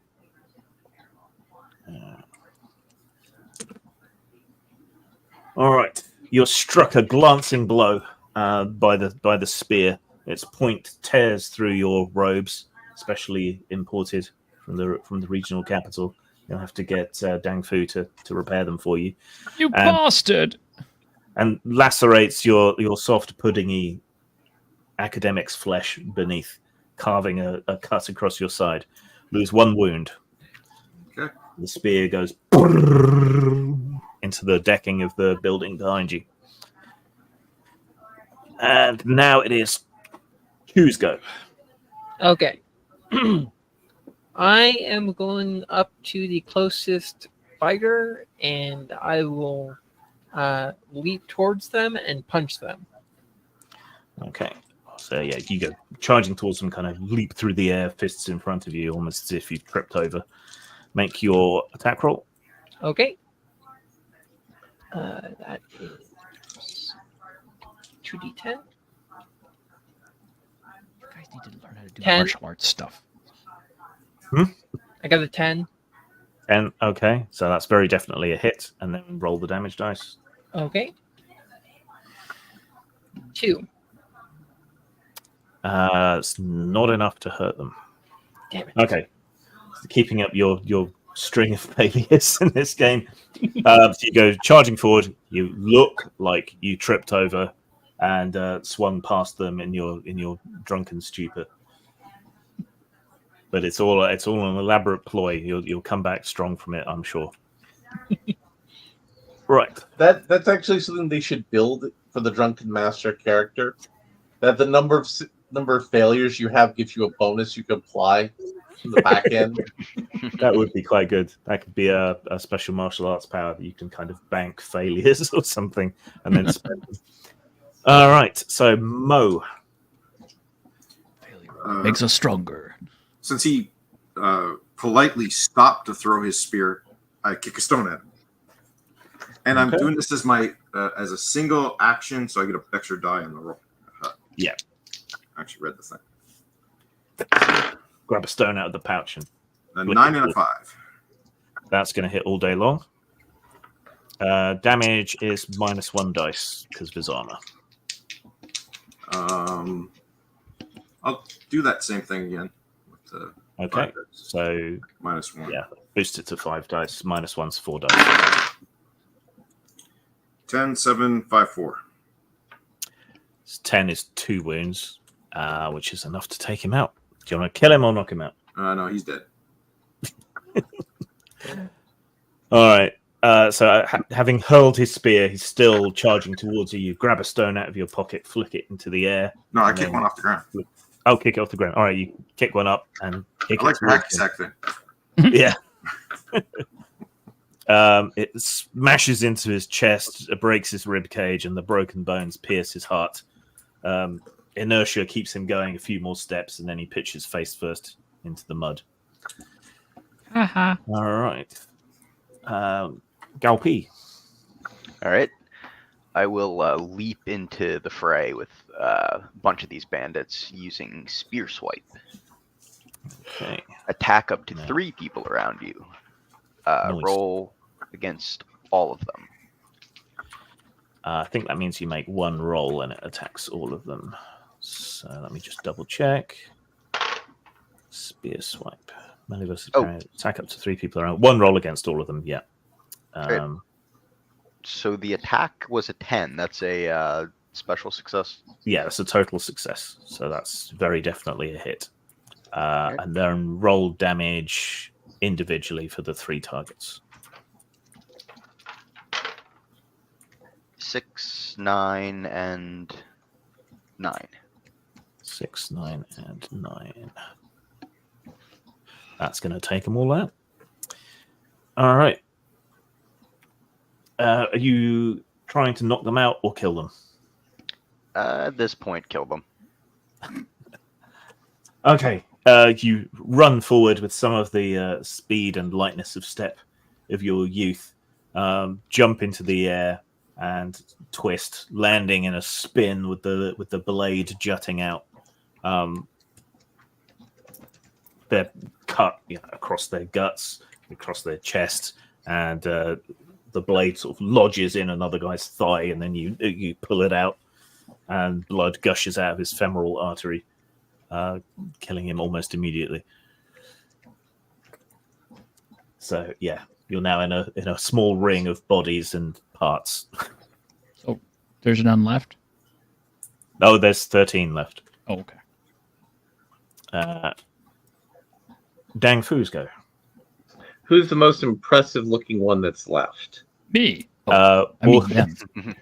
All the impressive ones are dead. The others are just sort of generic low-life bandits.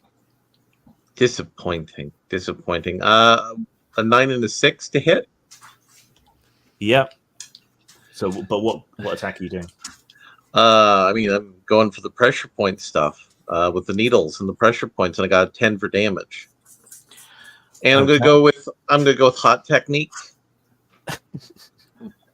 And of course, yes, I am killing these people because they didn't listen when I told them we could be reasonable. Okay, so yeah, you run gracefully into the periphery of the somewhat panicky bandits and lash out with one of your sewing needles, leave it stuck in the guy. He sort of stumbles away from you, turning red, steam pouring off his skin until he collapses and kind of burns up from the inside out, ending up looking like Aunt Beru. Well, I was thinking he looks kind of like the guy who was a martial artist in Big Trouble in China, where he started blowing up and steam coming out of his ears. Yeah. Grim, before you continue on, for that imbalance thing, I just read this. If you do a total success, which I did on both of those, you don't get any. Because I counted on both of them. I just noticed it. Okay. Yes, don't worry about that. That's an important thing for us to know. Yeah. So there's 12 bandits left, and I guess they're gonna split their attacks between you all. So it's 1, 2, 3, 4, 5. There's 6 of you, conveniently enough. It is convenient. Yeah. Okay, so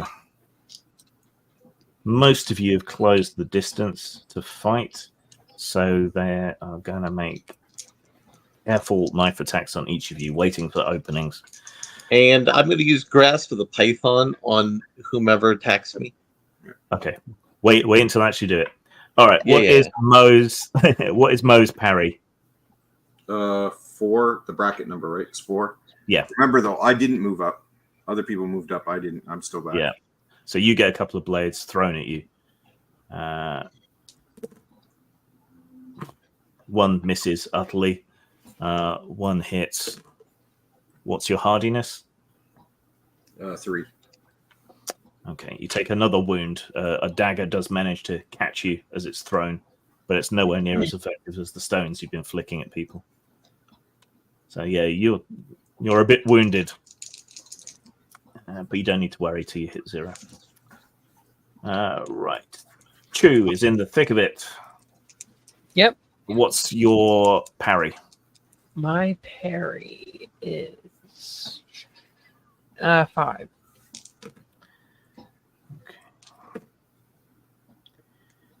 And what's your hardiness? 6.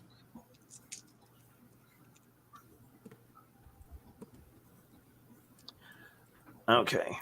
Yeah, so you get into a fist versus knife brawl with a couple of them. You're sort of desperately blocking attacks, but a couple slip by. One cuts the sleeve of your shabby old robe, and the other one manages to cut across your cheek, take 1 wound.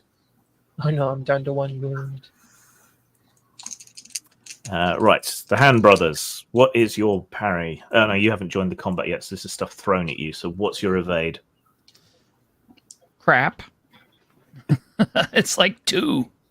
2. Yeah, your big target. Is the number in parentheses or the number in front of it? It's in parentheses. Oh no. Because they're big and slow. All right. What is your hardiness? Our hardiness is 3 with 6 in parentheses. So 6. Okay. The first brother takes 1 wound as a rather small-looking dagger embeds itself in his bicep. No, we don't, because we have iron body. Okay, well, let's look that up. Muscle versus attack roll.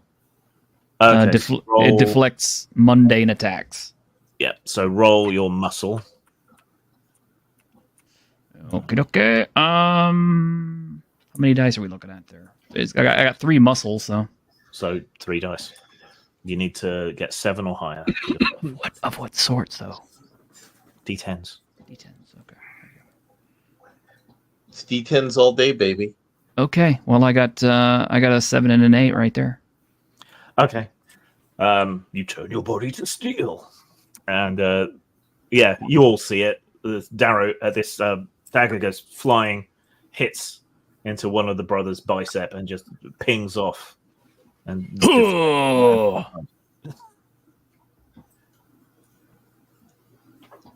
what I'm talking about. Right. Guai P, what's his parry? Is this a new turn? Because Not yet. Okay, so I've moved, so I don't get the bonus. You've moved, yeah. See, we are so much cooler than than the thing you had belt. So Parry. 4. Okay. That's the parenthetical, yeah? Yeah. And what is your hardiness? What's that under? It should be under your physical abilities. No, it's defense. Yeah, it's defense. Should be in there. Hardiness is 4 in parentheses. Okay. Okay, so you're beset by 2 men. One kind of distracts you while the other one comes in behind you and stabs you in the butt with his dagger. Take 1 wound. That is rude. Yeah. That is rude. I don't get the hero stab. I get the comedy stab. Yes. Ow! Oh, yes. And lastly, Dang Fu. What's Dang Fu's parry?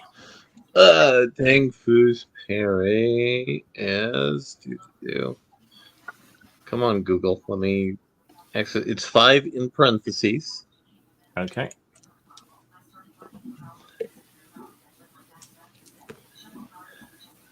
Okay, so 1 hit, 1 miss. What is your hardiness? My hardiness is 4 in parentheses. Okay, and you don't take the damage, but it does tear your robe. Now, you had a counter, didn't you? Yes, Grasp of the Python. Grapple versus parry. Grab their arm when they strike. Success avoids the attack. And if they failed, you can pull them into a chokehold where they must make a TN2 roll, +1 per round to remain conscious. Gain imbalance to grapple when they hit or miss. And your choke does 2 wounds per round in addition to choking. Yeah, if you take the imbalance. Okay, so... all right, roll your grapple skill. All right. 7. Okay, that beats their parry, so you avoid the strike. So as he lashes out with the dagger, you sort of twist around and come in. So it avoids the attack, and if they fail... All right, so you can either protect yourself from the strike that hit, or you can choke hold the guy that missed and take a wound. I'm going to choke hold the guy who missed and take a wound. Okay. So yeah, it slashes across your robe and cuts some of the lean old woman hardworking muscle beneath. So you take the 1 wound. You've got the other guy in a chokehold. And he needs to roll to not pass out. Yeah. So it starts out difficulty 2. Okay, so he's going to stay conscious for the moment. But you've got him in that grip. So he's kind of helpless unless he can break free. All right, so that's all the bandits have now gone. The brothers. oh, finally. Yeah. All right. How many guys can we attack all at the same time? Unless you've got special martial arts moves, pretty much 1 guy at a time. Though I could probably let you attack multiple guys by taking dice penalties. Oh, just kind of sucks. It just, really, really figured that they would like be sweeping through dudes like, scythe, wheat, but okay. Yeah. Well, we'll just grab the nearest dude and attempt a Sorakusoha. Which do is? hands of the hawk. So it's grapple versus parry, then grapple versus hardness. Okay. Sorry, which one was that? Hands of the hawk beak.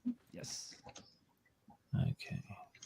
These are yeah, that's like a grab and break type attack. Okay. Yeah. So make 2 grapple rolls, 1 for each brother. And they only have 1 dice? In grapple? Yeah. Yeah, because they're more about punching. One dice is not bad, especially against mooks. Okay. Just what do I need to roll? You need to roll 3 or more. So I got a 5 and a 3. So all right. So each of them grab someone. Yep. Then roll grapple again versus the enemy's hardiness, which is 3 as well. got a 4 and a 3. Okay, so that's successes. Both rolls succeed. You injure the enemy as well as wounding them. But these are mooks, so do you want to kill them or do you want to just knock them out? I think they're kind of dead because what it looks like is an aerial drop technique that is done by the Han brothers working together, where they basically just slice through their foes with their hands and stuff. It looks really cool. Okay, so the brothers charge into the fray, and there's the sound of snapping limbs and breaking bones and screams of agony, and 2 of the bandits are down. With That's how you do it. Now it's a new turn.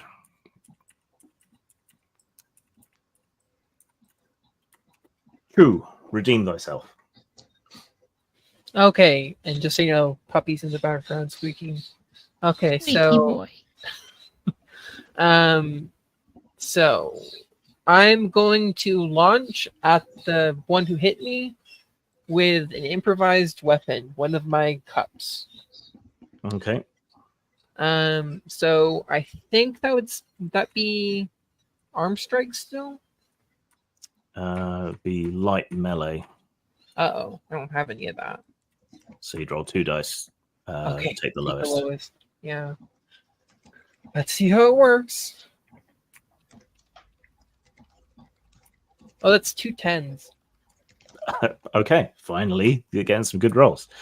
All right, and roll 3d10 for damage. Okay. 7, 3, and 1. Yeah, so you only need the highest unless it states it's an open roll. Okay. But 7 is enough. So, yeah, sort of spinning and moving and trying not to get hit with all these daggers. You sort of fumble one of your clay drinking vessels from your belt, sort of juggle it until you catch it and then smash it into the guy's face. He staggers back with shards of pottery sticking out all over the place, screaming, and then sort of turns away and falls into the muck. Right. Mo. I'm gonna step back so I'm out of knife throwing range and use the plum blossom palm on myself to heal a wound. Yeah. Check the rules on that. Okay, so make a medicine roll, difficulty 7. Yeah, you didn't give him a medicine skill though. You gave him a skill that needs medicine, but no medicine skill. Yeah, you still got a chance. Look! You were reading the scrolls out of order. Yeah. Actually, I probably got it because I got 7 and 9, so I only need 7. Hey Mo, were you missing this scroll? I think Buzz used it to wipe his ass the other day. It takes 10 minutes to do, though, so you're gonna have to wait till after combat. Oh, okay. I guess I can't do that then. I missed that part. Yeah. You should learn Iron Body. Well, I'll still step back because I need to step back out of the way so I don't get another knife. You could attack first and then retreat. Just hide behind us. I'll move back and just go full defense. Go on defense. Okay. No, just hide behind us. We'll protect you. But I'm already at the back. You guys are up there. All right. I'm standing back 40 feet. All right. Yeah. You scurry back into cover. So move. It's taking you out of range unless someone comes close and then throws. And you can increase all your defenses by 1. So that's good. Right. Gralp. All right. I will keep keep like them. I'm picturing them just sort of circled around me, and I'm just lashing out with the spear. I'm gonna perform the same technique again. Yeah, good for crowds. So yeah. All right, make a Spear single strike. attack roll. All right. 9. That's going to hit them all, and then roll damage individually for each target. Their hardiness is 3. 10, 10, 5. Okay. Yeah, so you keep the spear staff spinning, getting used to the weight of it now, and just keeping them at bay. And then occasionally you shift your grip and lash out, and in that way you're able to pick off 3 of them in rapid succession. Right. Dang. Well, since I do have this guy in a chokehold, I do 9 points of damage, or I would get 9 to damage him while I'm choking him. Yeah. That's enough to either break his neck or choke him out. Choke him out. Okay. You just grab your own elbow and squeeze a bit tighter until he goes limp, and then just drop him to the ground. Yep. Okay. Right, now it's the bandits. There are 5 bandits left. 5 out of how many when they started? 16. And 2 big guys. Yeah, so 5 out of 17. Yeah. They might reconsider their odds. Yeah. Okay, they fail their morale roll. So the remaining bandits, who are mostly the ones circling the circling Galpi and looking at their dead friends, they sort of share a glance and then run, scattering in different directions.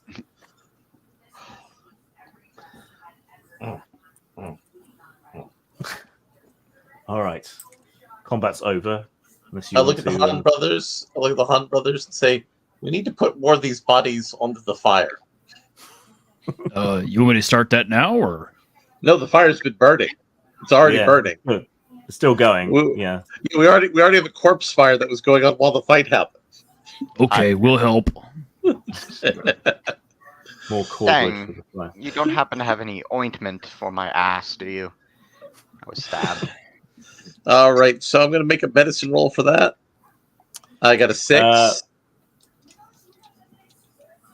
I'm not sure on the healing rules. I didn't think we would get the opportunity for that, so just give me a sec to look it up. Hey, YP, if you started working out like we do, you could harden your ass so you wouldn't get stabbed in it. Back in the day, I would have given you a run for your money, but now I just too tired. I could do the plum blossom palm. Yeah, I was just going to say, and you can take your time doing it, so that would give you 1 dice. But I'm willing. Just let me rub my hand on your ass. It'll feel better. Trust me. I'm willing to just let you heal 1 wound from everybody who's taken damage, but you won't be able to use that technique on them again. Excellent. So I did get imbalanced to heal again. Yeah. Healing, medicines, skill, isn't it? And that might at least have the page reference. Probably does. Specialist skills, medicine. Does anyone have more than 1 wound on them? I have 2. I think Chow has more than 1. I don't think he's listening.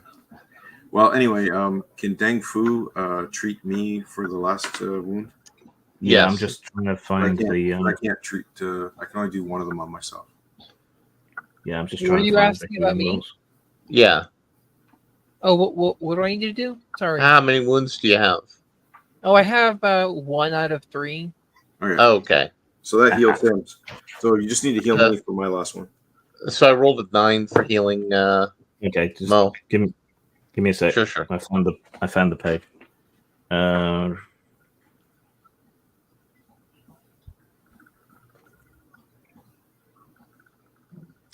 Okay, characters normally heal 1 wound per rank of chi that they possess each day. And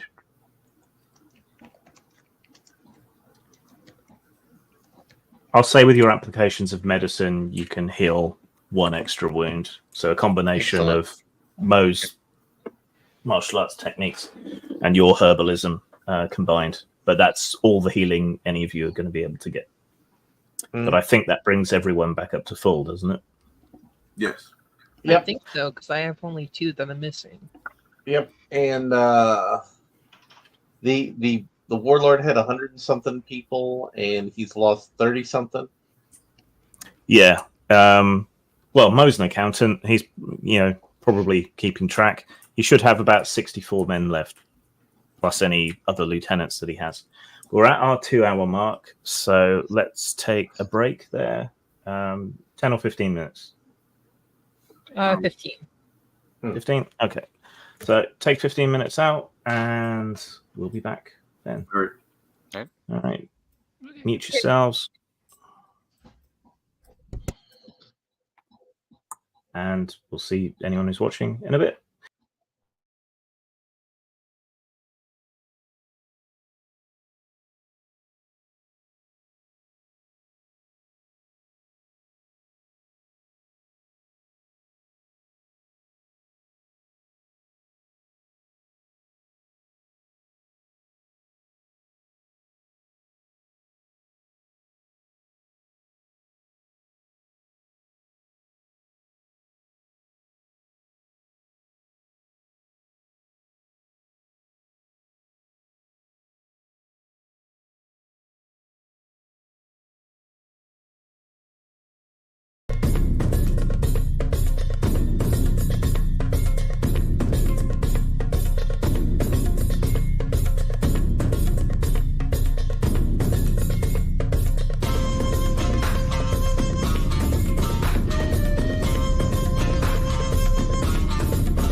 All right, all right, all right.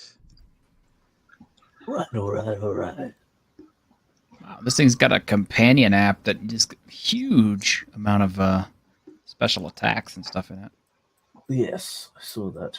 Yeah, that is rather encyclopedic in its powers and moves. So how much does this cost if you were to purchase it? I got it right here. The cover price is PDF is about $50, I think, for the.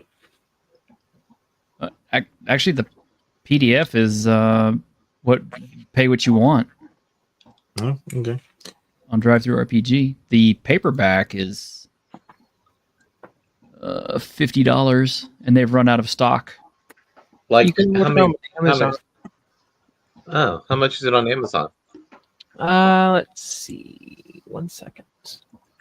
You know, that's And a I good think- way to review these things when we're doing a playthrough. Yeah, Yep. I have got This a is review fun. up as well. Yeah. Because this is fun. It is fun. I really like it. I think you can get POD through Drive-Thru, which is. They sent me my review copy. So. Yeah. No, So to get the Wandering Heroes of Ogre Gate from Bedrock Games, it's $47.99 perfect paperback on Amazon. So that'd be like print this on one. demand. I don't know actually. It says printed in USA, and it's not. It's just similar to. It's 492 pages. Yes. I mean, $50 for like a almost 500-page book. That's a pretty good deal. Yeah. Well, I mean, the fact that the PDF is pay what you want is a steal. Didn't you say it had like just 3 adventures though? No, there's a campaign too. There's several adventures in the core book. They've got campaign books like Sons of Lady 87. If you want a lighter version, a more affordable version of the game, Strange Tales of Songling is the sort of Chinese ghost story, slightly easier version of the system. There's also apparently a book called The Ogre Gate Inn and the Strange Land of Li Fan, which I guess is a supplement for Wandering Heroes of Ogre Gate. I think it might be a small setting and some adventures or something. I don't know. I have to check. I think Not everything that they have is in print, though. Yeah, I think Brendan, who was in the chat, I don't know if he still is, was a guy involved with Bedrock Games who sent me the books, so he can probably answer your questions if he's still around.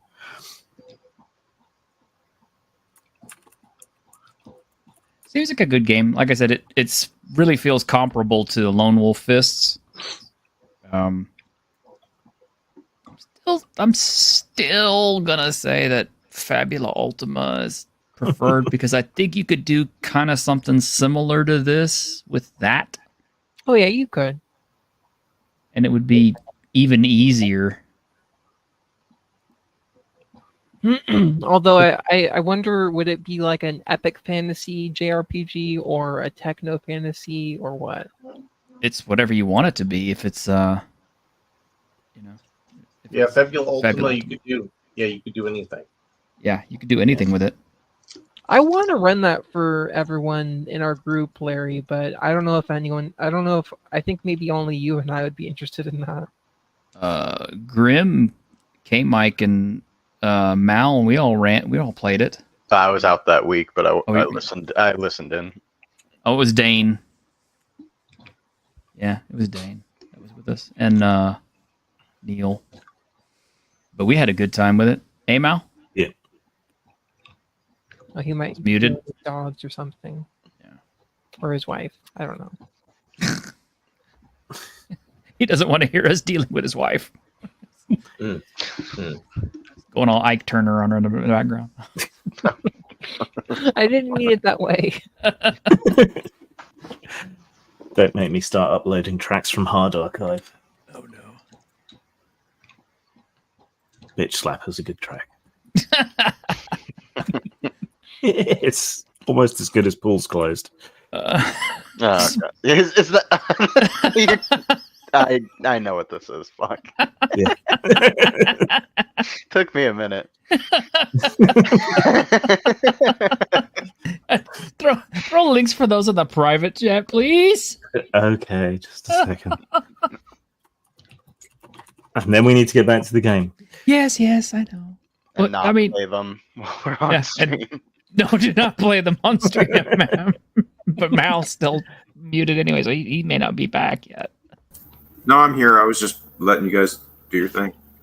Oh, okay. All right. Mal. Yeah, like I said, I'm here. I was just letting you guys finish your talk. Yeah, we were asking you, how do you enjoy Fabula Ultima?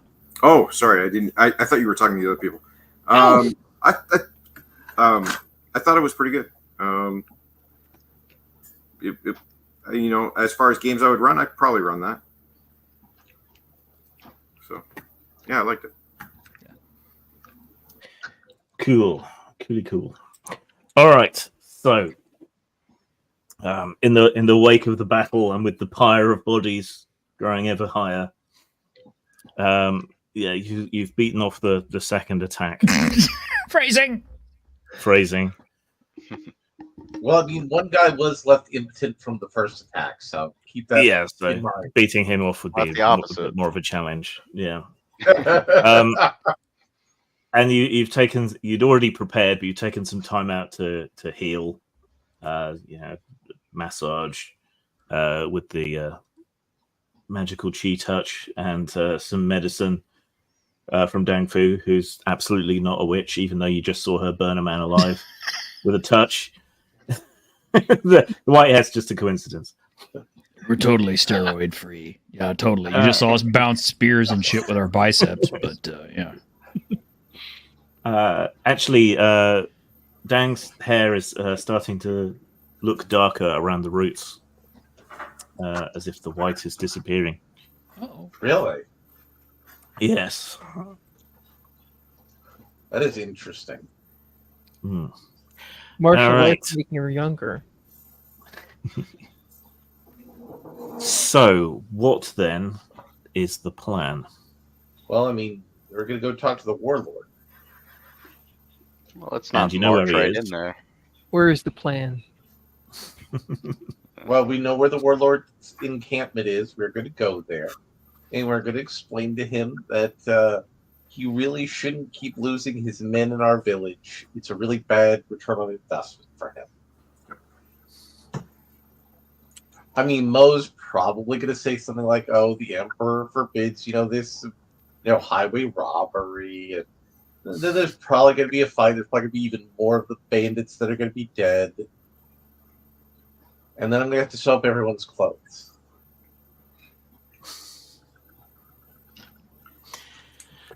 All right. So you set out from the village, leaving the pyre of burning corpses behind you. It's getting on towards early evening, so the light is slowly beginning to fade. Does anyone have the survival skill in order to navigate? I do. I have survival 2 and a +1 to forage and shelter. We have a survival of 3. The big guys can handle survival skills. And let me see if I have survival.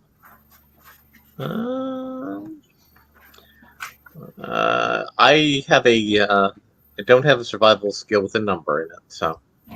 Okay. So yeah, the Han brothers. By virtue of, but the Han brothers by virtue of not being drunk. But you can make a roll for each brother and for Chow to navigate your way up the side of a volcanic mountain. What's the difficulty? Just roll and tell me what you get. Let's see. Buzz got 5, 3, 4. So just the highest number. Okay. Gil got a 10. It's this way. No, it's this way, you idiot. Oh yeah. And Chow? I will roll that. 2d10. Are we looking for shelter? No. You're looking to get up the side of a mountain. Okay, so just 2d10. Survival. That's a 10. Okay. You guys have to appreciate how I'm role playing two characters simultaneously that probably That's share right. one brain cell between them. Yeah, that's what scared me off. And it's like, So while one's talking, the other one's just like, "Durr." Yeah, I mean, kinda. So with a spinning loading icon on his forehead. I mean, that's extremely accurate. I mean, we're not here because we're smart. We literally Okay. just stood there and let a spear bounce off of us because we can't dodge. They are the textbook definition of strong backs and weak minds. Yes. So see, my choice of icon was accurate. Dodge. Dodging is for eunuchs and women. Huh, what's dodging? Stand there, take it like a man. What are you, little girl? All right.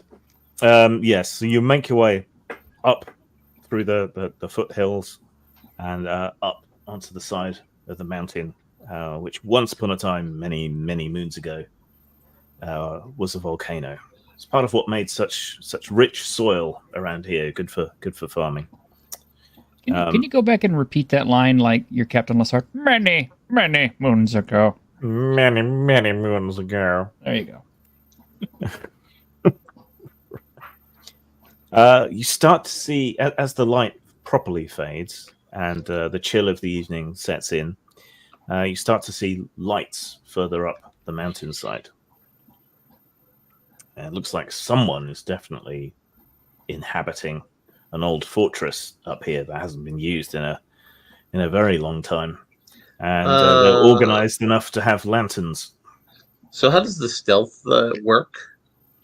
So you have a stealth, which is a defense which the enemies roll to notice you against. So you have a stealth score in parentheses.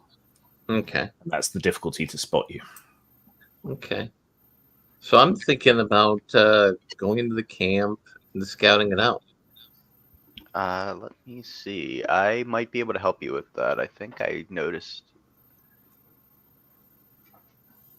Oh, only so stealth of 2, but parenthesis 8.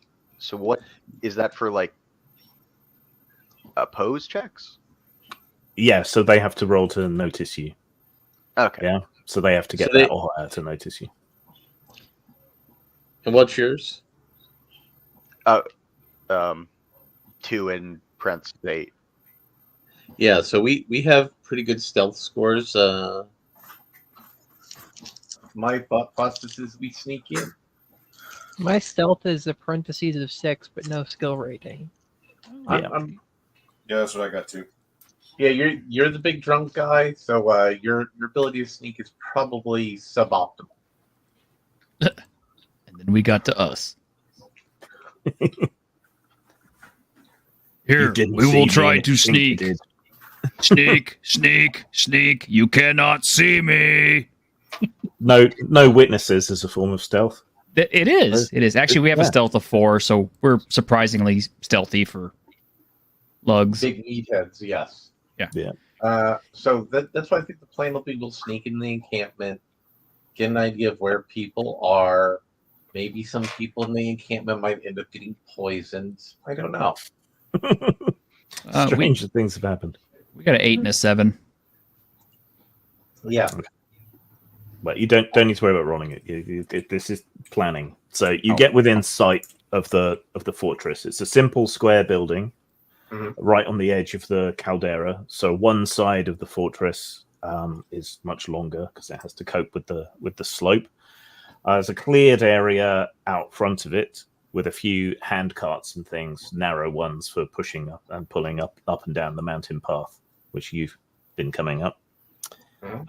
There's a couple of guards out front, but they're not really paying attention. They're playing some sort of knucklebones game on a barrel. I mean, who would sneak up on the warlord's encampment? Exactly. The fortress itself looks to have been somewhat haphazardly repaired, but it's still in reasonably good nick. There's a big old pair of double doors on the front, which have been crudely repaired with nails and boards of wood. There's a fairly open area between the sort of scrub and twisted trees that you're all hiding in, and the front gate. In a strange case of intelligence, the Hahn brothers will come up with an idea. Hey, we got an idea. We'll go in through the front gate and we'll pose as if we're trying to get jobs and distract everybody for you. You know that there are people who ran the last time we were there when you were killing some of their friends. Okay. Just tell So them that you've decided to. Sorry. Yeah, no. I get where you're going with saying, like, you decide for a change of heart, so long as the warlord pays you. Exactly. That might work. So you guys go get in position where you need to and let us know, and we'll try and walk in and keep everyone distracted. Okay. Okay, so the rest of you stay hidden in the scrub. Yep. And then the Hand Brothers just going to march up to the gate and say, "Hi, we want to join." Well, yeah, basically. And this is what you call a plan, is it? We're the Hahn brothers. We're not, like the Einstein brothers. No, true. All right. So with the rest of you, this is an excellent distraction. I mean, a bunch of Greeks used a giant wooden horse. Yeah. Well, I mean, I don't think a bunch of old retired martial artists are going to be climbing many walls. So, yeah. Guai P might surprise you there. Well, now by the way, I am going to sneak up on one of the guards when the Hahn brothers approach, and I may do something if the guards are less than ideally engaged with the Hahn brothers' plan. Mm-hmm. Okay, Mike, are you there? Yeah, I'm here. Muted. Okay, Yep. just checking. Yeah, we we'll- can hear you. We'll walk up Yep. and knock on the door. So the Hand Brothers emerge from the path and head towards the door. You're so huge that they can't fail to notice you. So the guards sort of turn and look, and then get startled, and then stand up quickly, Hey! reaching for their We want to blade. see the warlord. What? We came for jobs. You came here for jobs? Yeah, we used to run with the Yellow River Gang. Or the Oh, Yellow they were all Spring killed. Bandits. I thought they were all killed. They didn't kill us. Do we look dead? No, man, we look buff. Aren't you the giants that have been protecting the village? You must have us confused with someone else. Did you hit your head this morning when you woke up? Guai P face palms in the bushes. Cho just What's that? I heard someone face palming. Somebody face palmed so hard everyone heard it. Immortal face palm technique. Mm. Guan Yin comes down from heaven and says, "My God, that was incredible." All right. One of the guards going to see it. Why don't you go and, I don't know, talk to the boss or something? See what he reckons. So one guard knocks on the gate. A slat is pulled back. He's checked out and he's let in. And the other guard just sort of stands there in front of these two huge men, thinking he may have drawn the short straw here. So, why do you want to join? We like food. We like money. We like hurting people. Oh, also, you guys got baby oil. We like baby oil. Made from babies? We're not picky. We have lamp oil. That might work. Kind of flammable, though, dude. Hey, do you work out? You should work out. What? You're kind of puny looking for a guard. How much do you bench? While they're doing this, I'm going to nod to Dang. I nod back. Grim, Yes. 10 to hit a pressure point on the guard who's not occupied with the Han brothers. Well, one went in to go and Oh. talk to the boss about these giants at the gates. There's only one guy out there. Oh, never mind then. I misunderstood. I was thinking we sneak in. Oh, yeah, we do that. Yeah. We'll do that. So as Grim had foreshadowed, I'm going to use my crawling tiger technique. That's what it's called. Yeah. Yes. Heck yeah. Tiger.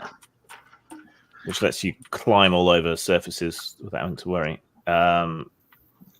Does Dang have any way to climb particularly? I mean, do have athletics? Not a lot of it. No, you can always ride on my back. I mean, that sounds like an idea.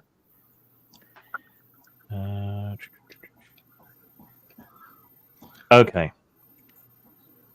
So have Guipe make an athletics roll. Yeah. I'm gonna break both of our hips here because I have 1 in athletics.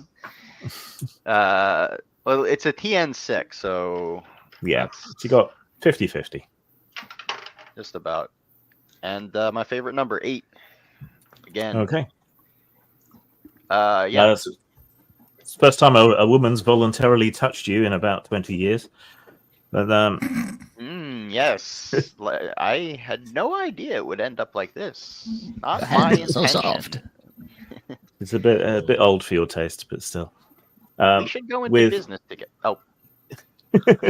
with Dang clinging to your back, you swarm up the wall quickly, out of sight of the guard who's distracted by the wall of flesh in front of him, and creep up onto the top battlements. They don't seem to have bothered particularly posting any guards up here, so you're up in the interior. Is there any anything like loose rope, sheets, or anything? There's a couple of barrels full of arrows, so they're kind of half-heartedly prepared for a siege. There's a few lanterns hung up. Down below you is a courtyard where there used to be 2 barracks buildings, but the roof on them has fallen in a long time ago, so the bandits just seem to have set up tents to live in. At the back of the courtyard, the sort of back building of the fortress where the officers would have stayed, and the weapons would have been kept, that seems relatively intact and well lit compared to the rest of it.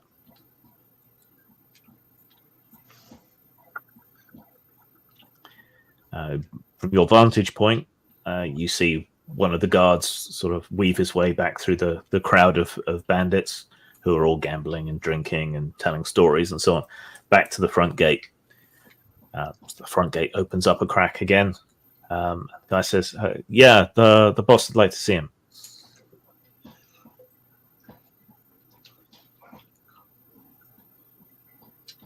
To the hand All right. the Han brothers? Yeah. Yep. So you boys can come in. All right. So that just leaves Chow outside and Mo. Yeah, Mo's gonna look for a spot on the wall where, if I blow out a stone, I think I can get them a big enough gap to tumble open to go through. Not to do yet, to look for it for later. Yeah. What's your stealth? If you want to, or are you just looking to spot it for later? I'm looking to spot. Okay. Yeah. You can pick out a spot. And is Chow doing anything? Can I jump over the wall? Do you have a leaping technique? Let's see. Blasting fist, dip of the drunken snake, impact of the falling star. You can fall on people. Kick of the golden elephant. Doesn't look like I have anything. Spinning back kick, strike of the diving falcon. No. So. I'll elbow Chow and I'm like, wait till they make some noise and we know the action's starting. We'll blow through this wall. Okay, let's do that then. Meanwhile, he takes another swig. What are you gonna blow through it with? You don't got anything. He's really good with small rocks. And big rocks, actually, if you read the power. Yeah. What they All blow right. through this gate with? A rock.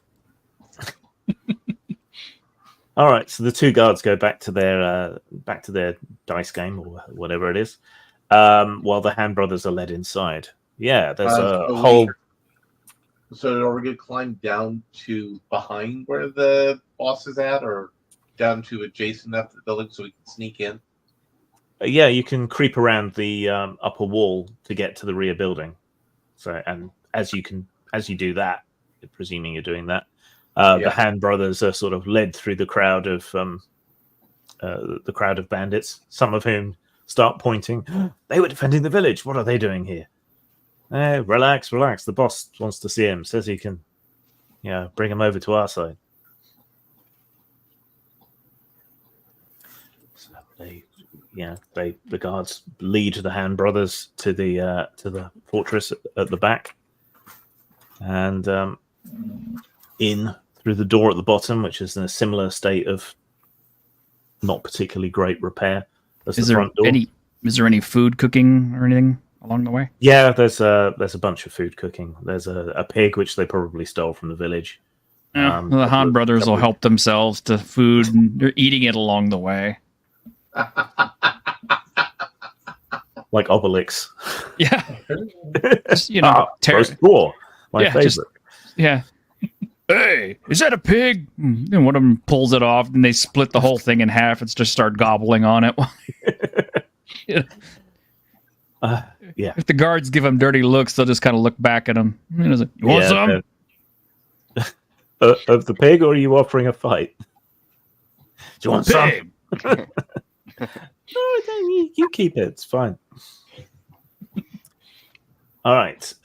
So Dang and Guaipi reach the edge of the rear building, which is a little bit taller than the surrounding walls, and you see the Hand Brothers going in, and you hear their deep booming voices coming out of the arrow slits and windows as they're led inside. The simple plans are the ones that work, folks. It's true. Never overcomplicate a plan. Is the tower like jutting up from the battlements? Like, does it? Yeah, connect? so the battlements come in either side, and there are ways in from and out from the battlements. There are doors. All right. Dang, perhaps we approach from the sky. I point to the top window. I nod. All right. And I'm going to try and climb again. Okay. Push my luck here. 10. Nice. All right. So if Dang is clinging to your back again, you're able to squirm all the way up to the top of the tower, the rear tower, and sneak in up over the top. There are a couple of guards up here. Like the rest of them, they don't seem to be taking their guard job particularly seriously. Because, who would be sneaking in? Yeah, exactly. So they're just sat in a corner, drinking and telling each other stories about girls. There's a trapdoor, which has long since rotted away, but they've kind of set up a tent covering to stop the rain going down into the building. And there's steps from there leading down. At the same time, you can hear the Hand Brothers coming upstairs from below. Do you want to do anything about these guards now, or do you want to wait and look? I give my companion a look of, do you want to take one and I'll take the other one? I nod. And, yeah. Okay, so I got an 8 to hit the one guard while sneaking up on him. Okay, and does Guaipi want to make an attack roll as well, please? All right, yeah, I'll just make a standard spear attack. 7 to hit. Okay. Should give you both a bonus dice to attack because they're not paying attention and you're striking from supplies. I got a 10, and it's going to be a cold chi attack. Okay. And yes, he is going to die. And Guy Before P you even ask. Damn. 4. for damage. Yeah. Remember, they're just goons, so that was very likely to be enough. Yes, it is. All right. So one of them is in the middle of describing a pair of breasts in excruciating detail when they're both suddenly killed out of the darkness. A spear blade jabs through one guy's throat, so he can't make any noise except. And the other guy just starts exhaling ice. yeah, just goes and freezes solid. All right, so that positions you above, so you'll be able to hear the conversation as the Han brothers are led in to meet the boss. All right. So yeah, you're led up these stairs through the tower, past a little sort of treasury they've got set up, and a larder with smoked meats and other supplies that they've taken. The last sort of internal door is thrown open, and you're led into the warlord's room. It's a hodgepodge of stuff stolen, taken from various other places, but there is a proper bed, a couple of chests, tables with maps and things laid out on them, ink brushes, scrolls, and books, and all kinds of things. The guy seems fairly cultured, all things considered. Hey, you got a lot of nice stuff here. The man gets up. He has a long, wispy mustache, long, wispy beard. He's dressed much better than the rest of the bandits, and he has very long fingernails. You are the Han brothers, formerly of another bandit crew, I understand? Yeah. We used to run with the Yellow Spring Gang, but that was some time ago, and, the army kind of killed everybody else, so, yeah, we've been kind of just working as laborers. Such a waste of talent. Would you care for some tea? You got anything a little stronger? Black tea? Yeah, sounds good. It's got more caffeine in it. We like caffeine. Whatever that is. Yes, you strange walking anachronisms. Right, he starts making you some tea. So how come former bandits such as yourselves find themselves defending a village? Hey, we was working there, and then you guys show up and start messing with everybody, so, Well, that's what you used to do, is it not? Well, yeah, but, it's beside the point. It's kind of like, we're not going to let our current employer hurt us, but then we got to thinking about it, and we said, this laboring thing kind of sucks. It'd be kind of fun to go and join the warlord and go kick people's asses again. So, yeah, we came over to join. You're certainly powerful. You've, between you and your friends, you've killed or maimed or severely hurt many of my men. And turned others into cowards. Those guys aren't our friends. They're just people we associate with in the village. It is strange, though, is it not, to find so many powerful martial artists in such a small village? I mean, stranger things have happened. Yes. But you didn't know them before all of this? Oh, did we know they were martial artists? Nah. I mean, Mo's just the guy who likes to walk around touching everybody's asses and offering to heal them. I see. And Dang Fu, she's a witch. And Cho, he's just a drunk. And I don't even know about Guai P. He just spends his time spider climbing all over shit. It's weird. I see. And you have spent your time taking things from one place to another. Yeah, pretty much. I mean, it's kind of like the same thing we used to do when we were with the gang, but now we just, kind of do it in the same town. Your tea, gentlemen.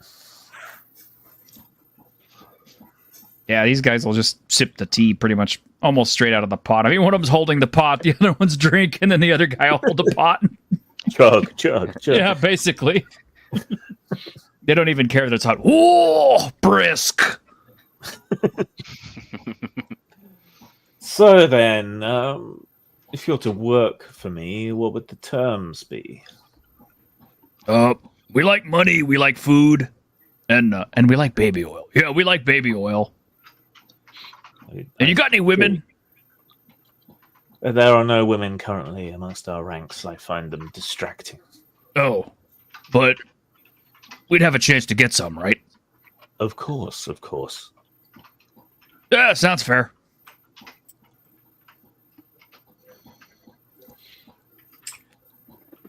Well, if So we shake on it or what?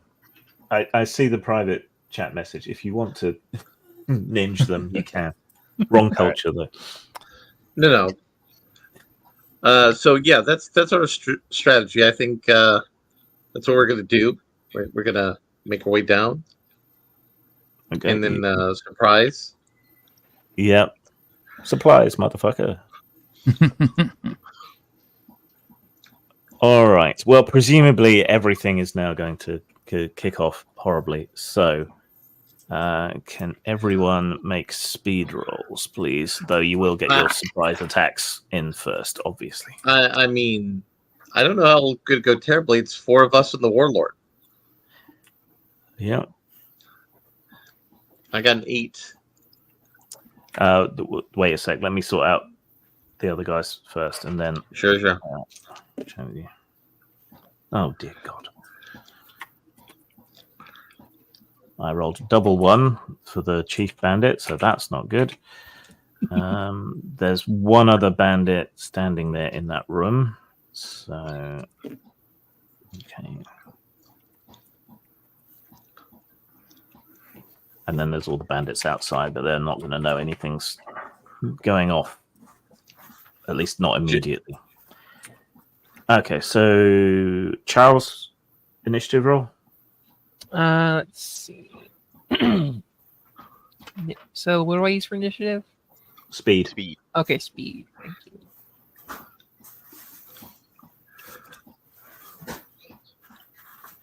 That's an 8. Okay. Mo. 7. Guaypi. 3. Dang Fu. 8. And bandits. And the brothers. We just get the 1 dice, don't we? Yeah. Yeah, if that's your speed. 7. 7. Okay. Right. Let me organize this into order.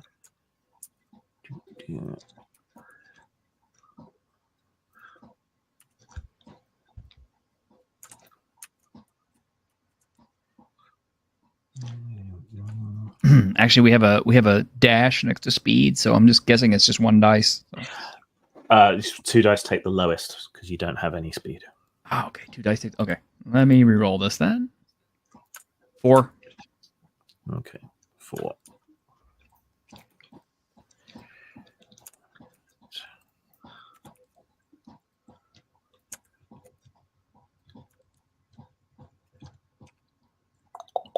Okay, so the people with the surprise actions first. So that's going to be Dang and Guy Pete. All right. So you come creeping down the stairs. You see the brothers talking to a much shorter than them, elegant man with long fingernails. And there's another guard stood over by the door, just keeping watch.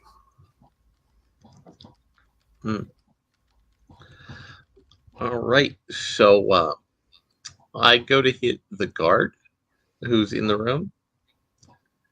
I get a 9 to hit him. That's definitely a hit. I am going to use a technique I have called Sealing the Winds of Gushan. Arm strike versus parry, silence an enemy for 3 minutes. Okay. So you can't cry for help. Exactly. Yes. Because if we all dogpiled on the big guy, that would be his go-to move. Yeah. All right. Make your arm strike attack roll. I did. I got a 9. Okay. And roll damage still. All right. Roll damage. Doo-doo-doo. 5. Okay, that is enough. All right, so you sort of creep halfway down the stairs, share a glance with Guai, and then sort of leap off, robe fluttering behind you, land by the guy next to the door, and do a quick sort of throat strike to him. He tries to cry out, but no noise comes, and he just sort of chokes and points at his neck as he slowly descends down to the ground to his knees, and then passes out. Right, and Guai. All right, I will use Leap of the Swan, jump an extra 40 feet, take an imbalance, and I'm gonna take imbalance with that to attack or use Kung Fu. Okay. So I'm gonna leap at him. Let's see, 9. Okay. Yeah, and for the sheer momentum and the surprise, I'd give you an extra dice, so you can roll another attack dice. All right. I'm gonna use that with fierce attack. Yeah. Nice. Okay, so 8. That is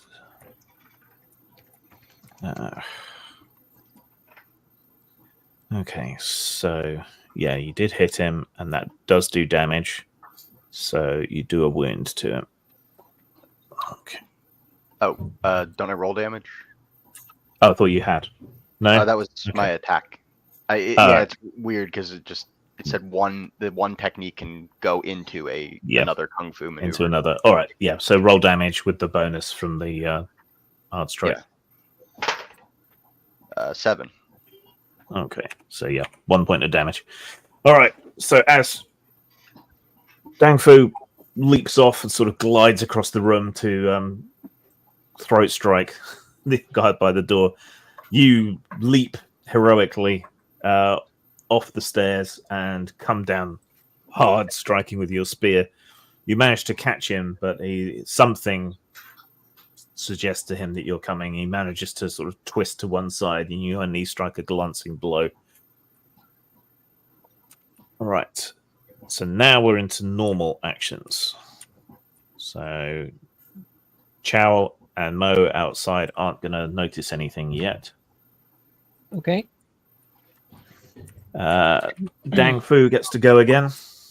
So yeah, this guy is choked to death in front of you. All right, I got a 10 to hit the Warlord. Well, that's going to hit then. And 10 for damage. Okay, so that's going to be 2 wounds. And this is going to be Hot Chi.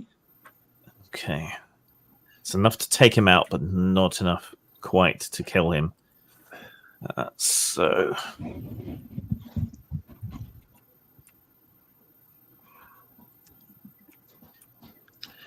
All right, so as he dodges from the spear strike, you quickly dart across the room and hit him in his pressure points, channeling chi through his body. He staggers and turns red, as the others of you have seen before.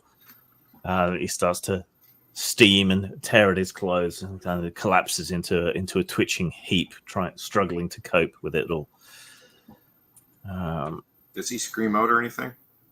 He doesn't. He's just gasping. Or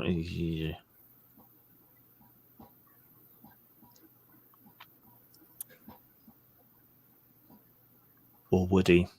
No, he probably would. All right, I'll roll to see if he's got the presence of mind. He does not. So yeah, he's just stuck gasping, reaching for water and other things to cool him down. The other bandits don't know what's going on. Do the brothers want to do anything? Yes, I think this is probably a good time to attack the big guy. They're finishing him off. There's no. Yeah. The brothers step forward and just curb stomp the warlord into the ground. Yeah. That was over pretty quick. I think you should throw him out to his men so they understand the rules. That sounds like a good idea. So Gil will pick the leader up on his shoulders, walk him outside so he's in front of all of his men, and then Buzz will dive over the top of him and do the doomsday device on him.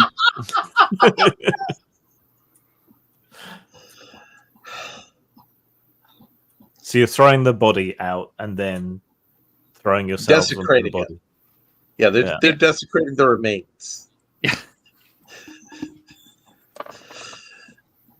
All right, and despite outnumbering you like 10-1, the remaining bandits decide discretion is the better part of valor. Now that their warlord has been killed, and the front doors of the fortress burst open, where Mo and Chow are, and for a moment you're horrified and think you're going to die as like tens of bandits come running out, but then you realize they're just running screaming into the night in all directions. And you have nothing to worry about. I reviewed the scrolls from the warlord to see if he was acting under the direction of somebody else. He does appear to be acting under the aegis of a larger organization. Oh no. A discreet alliance of bandits, criminals, and ne'er-do-wells. Wow, he was sent to come into this area and establish a chapter. Well, that sounds like something Mo can handle and hand up to the Imperial bureaucracy. Jim, since we're still hiding in the bush when they come bursting out, I just start stone. Yeah. Yeah, you cut down dozens of them, and the remaining few disappear into the night. Many of them falling down the mountainside, or and throughout the Chinese criminal underworld, they say, "Don't go fuck with that village." Yes. All right, and so ends the legend of the 6 Thunders of Pig Village. Sedentary heroes of Ogre Gate. Curious how the experience system works. So, let me just see that. So what did you guys think? It was a lot of fun. Heroes of Ogre Gate. Definitely easy to grasp. Looked intimidating at first. Yeah. That is the problem. I think it's actually quite simple once you get into the roles and so on. It just looks intimidating because you've got all the moves, but it all seems to work pretty intuitively, all things considered. And they're all useful. There's no at least the ones I found. Didn't get to land on anybody's sword though. No. And I kept things fairly simple. Because it does get complicated for the games master. I think if you're running like full-on martial arts enemies, you need to be on top of your game for that. And I didn't particularly want to get into that with the first game of it. Yeah. So I kept the enemies fairly low, though they did manage to land a few blows on you guys. Mm-hmm. Experience points. Experience points are earned by performing great deeds, growing your reputation, advancing causes, and defeating foes. You can usually earn up to 1 to 3 experience points per session. For each of the following 3 criteria met during a session, you gain an XP. Defeating a powerful foe, I guess the lieutenants and the warlord would count as that. Growing your reputation, where you're kind of outed to the village, that would be another one. Performing a great deed, removing this bandit gang from the territory. So that would be 3 XP.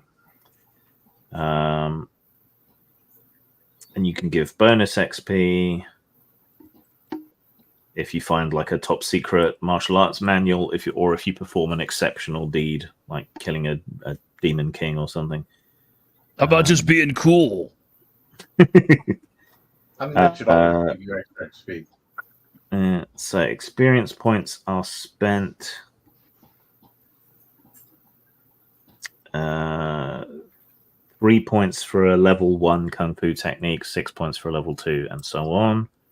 You can learn rituals because there is magic, but again, magic's always complicated, so I kind of left that out of this one. Those cost 2. Gaining expertise, which gives you a bonus dice in something, costs 5. Skill point increases is 10 XP per point, so to take a skill from level 2 to level 3 would be 30 experience points. Quite expensive. Knowledge skills cheaper. Combat techniques cost 12 XP. Because we've learned how effective combat techniques are. Yes, combat techniques are surprisingly effective.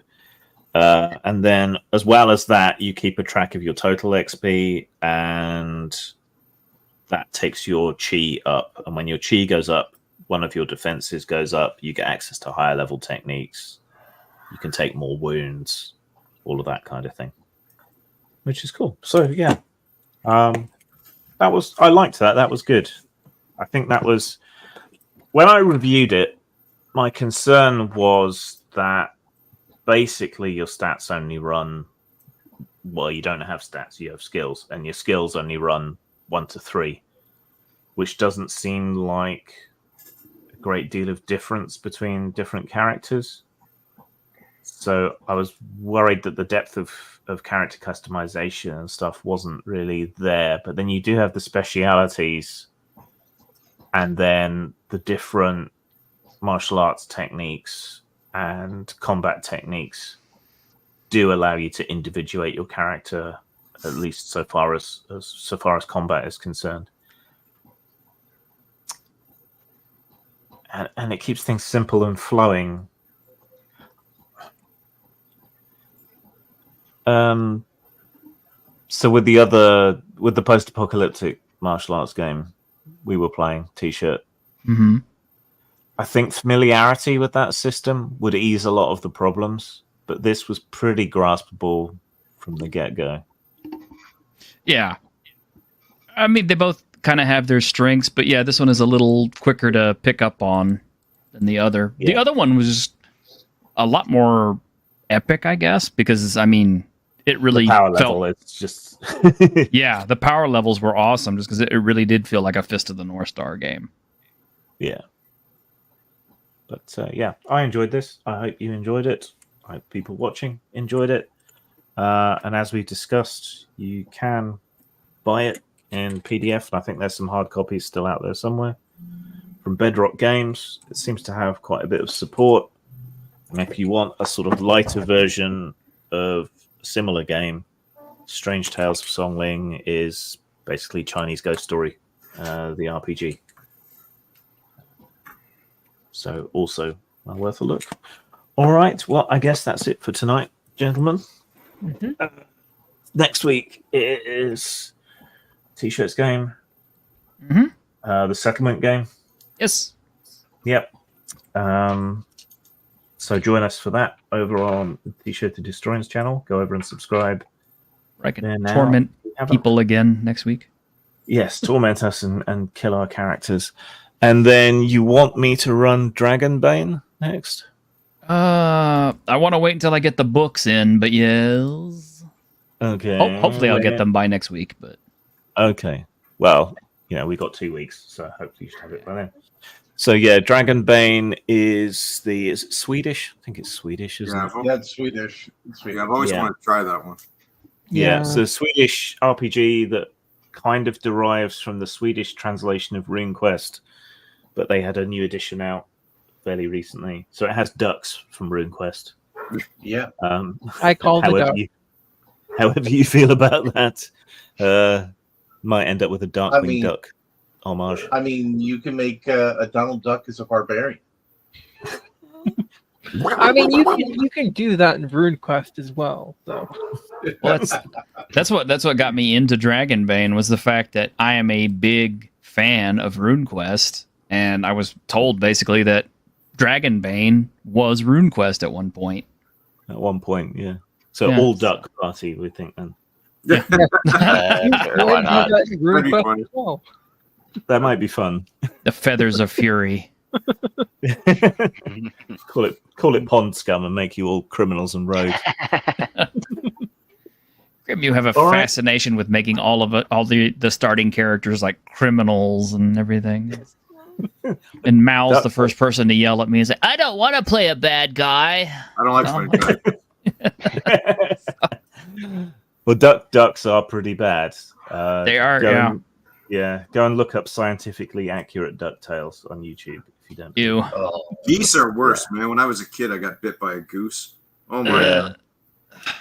I'm not going to say what ducks actually do because it would get Grim's. Yeah, it would get Grim's stream shut down. So yeah, let's just say a necromancer duck would be a good choice. Or if we're going to put it a different way, is corkscrew. All right. On that note, good night, everybody. Good night. Good night. Later.